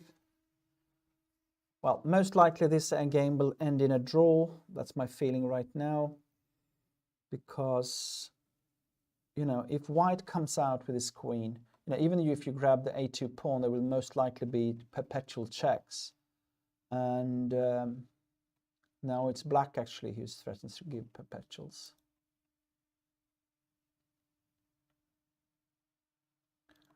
What happened? I just take this last part. So he played this move. Now g3 is winning immediately. Huh? Yeah, that happened. He played f. He took, check. Okay. And now the problem is that, you know, if you take with a king, you have knight. What do you have here? Take here. You even have this queen g6. But if you play, or you have this move on, going for this one. So you play this move. So you can play this move here and here on, like that.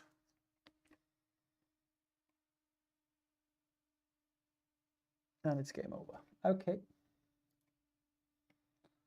Let's see.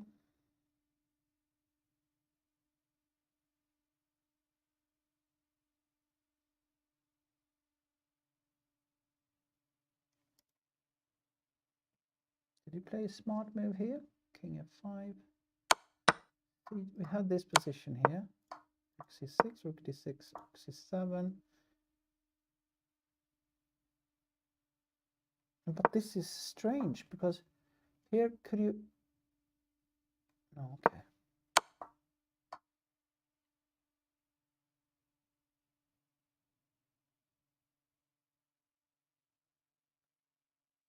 Here, I believe that you should play rook c7. Okay, he checked here, rook d6. Now rook c7, king f5.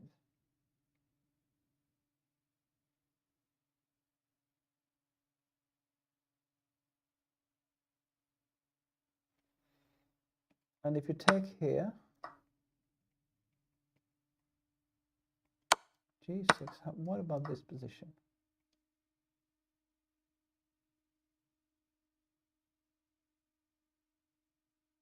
Do you really have winning chances here? This type of ending? Very interesting. Take. King f3.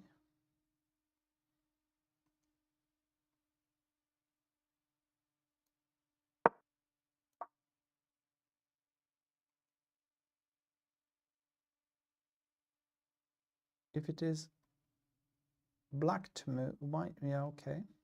White to move, let's just take a look at, you know, like, let's just see this. Is this,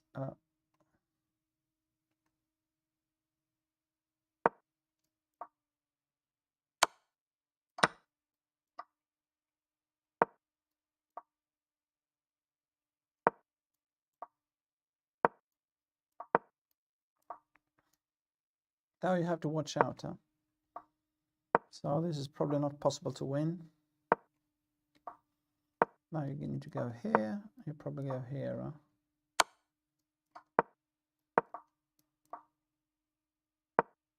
And you have this. Okay, so, but this is not easy to see, you know. So that is clever, you know, king f5, because you do not dare to take on g7. So, okay, we can go here. Now it threatens to give a check on up there. Okay, now I think this should be a draw, but it's not easy. Was this played? Yeah, this was played. Okay. He could have played rook g6 check, but he didn't. Rook. Now what happened here? I don't understand. King f5. Okay, this is still the position, huh? Oh, this is the position. Is this? No, this is not the position. Okay, I don't understand. Leave it. Let's see. What have we got? More. All games here. Okay, black one. Here, black one. Yeah, we have everything in line with what we got. Okay, what is happening here now? So I thought it was going to be a draw, but he didn't want to have a draw here. He's trying to... Okay, the knight is strong on d4, but now it's not any mating attack anymore. So that was a strange choice for me, because now, even though you have a good knight on d4, I would be a little bit worried here. But we're down to the last minutes, because now there, you know, you have not won here, and you have an extra pawn for white on this one. King b1, okay. Maybe b5, just to go for that. Probably will be some kind of perpetual in the end. But yeah, b5 here is normal move, and you know, okay, queen can come down and start to give checks and so on. But okay, they will fight for a bit more. I like this. I like this. So let's see what we have got here.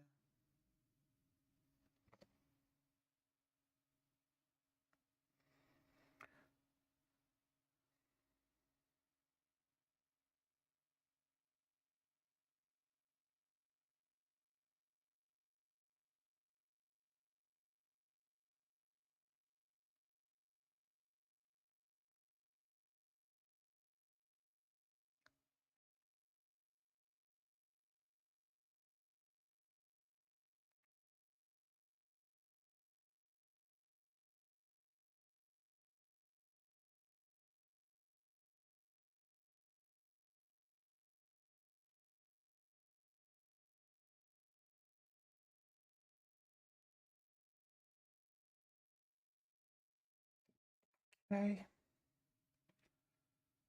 Let's see what is happening here.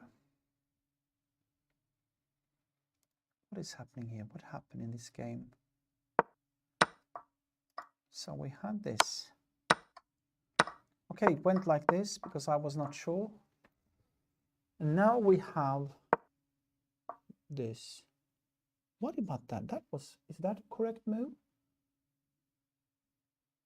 Because this is very sensitive. Here you need, okay, this is okay. It's so interesting.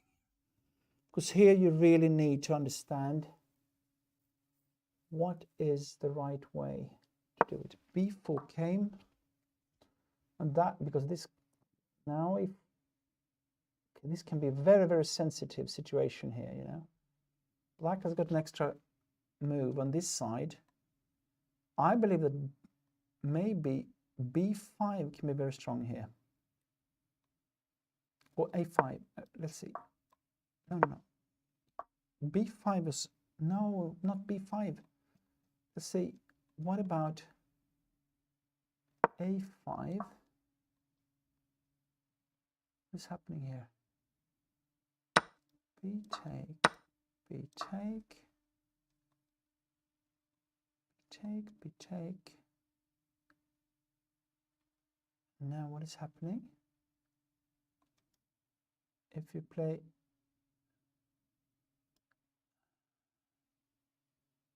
actually it feels like black is winning here. Oh, here you really needed time to think. So b5 was probably a big mistake, because now it might be a draw, this position.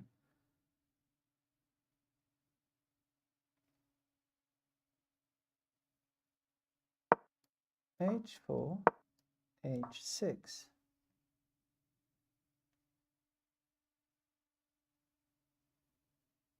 This is the right way to do it. And now h5, king g5, king e4. Take here, here.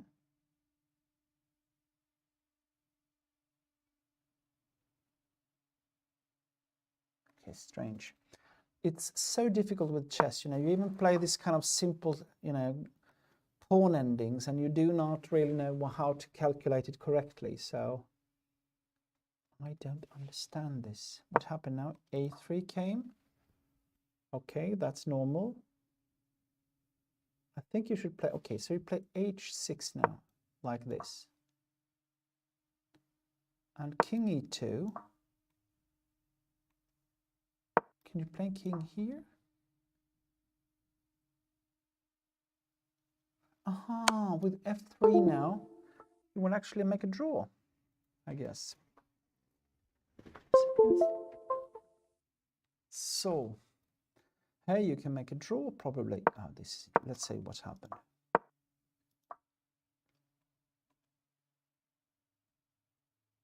Okay, so King here. And now King D4.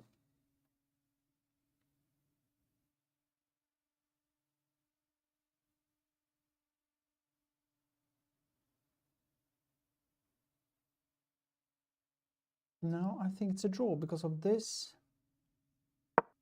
King F3, of course, you know, in this position, okay. Because if you make this move, then F3, and there will be this opposition, you know. King E5, you know, because you can always, like this move, you can go here. There is, you know, you just go back and forth, so it's not possible. So, okay. So I guess this game will be a draw in the end. He found King E2. So, of course, you can try to go for some tricks, you know, like this. Because if you play King F3, then King F5, but F3, and then go, you know, between D3 and C3 is okay. So, let's see. Yeah, okay. What has happened here? This is so strange, you know. 94, let's take a look. Okay, there you are.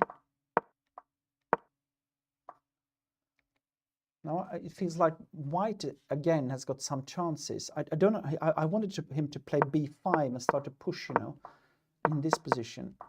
What was it? This position, somewhere here, you know, just to Queen B1. In this position, go for B5 to quickly get, you know, this post pawn on your own. That would be lovely.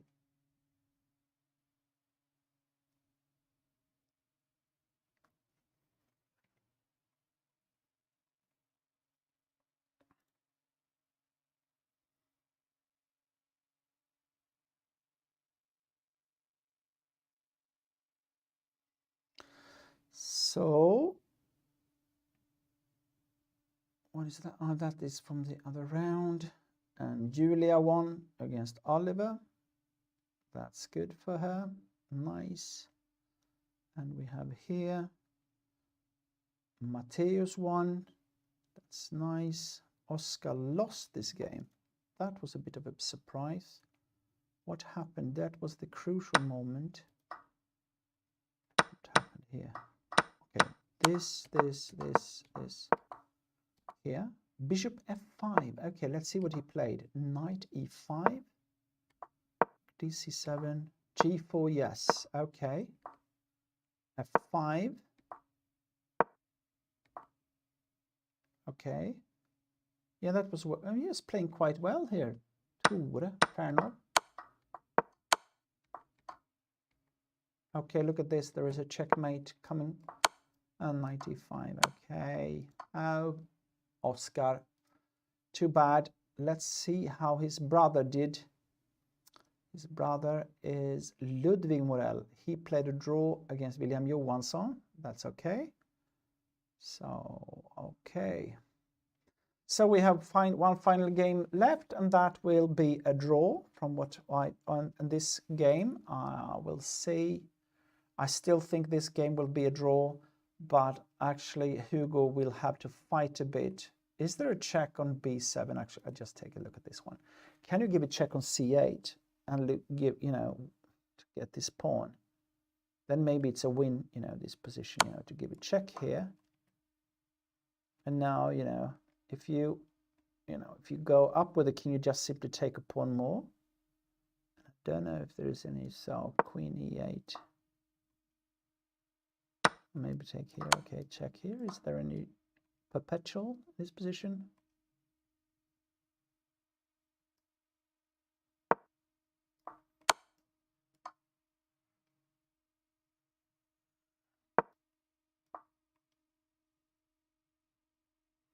Okay, still some check. Okay, so we have one more round to go.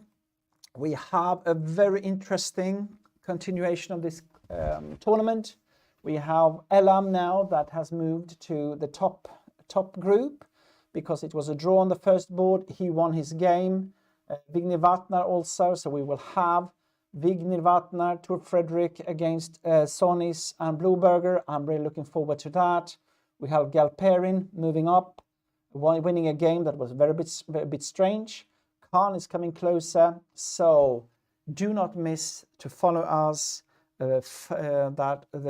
tomorrow. I'm sorry, we have the next game tomorrow at 10 o'clock. And tomorrow I have some very nice and prominent guests. Both Judith Polgar will join in and Ramesh from India. So I'm looking forward for the commentating tomorrow. So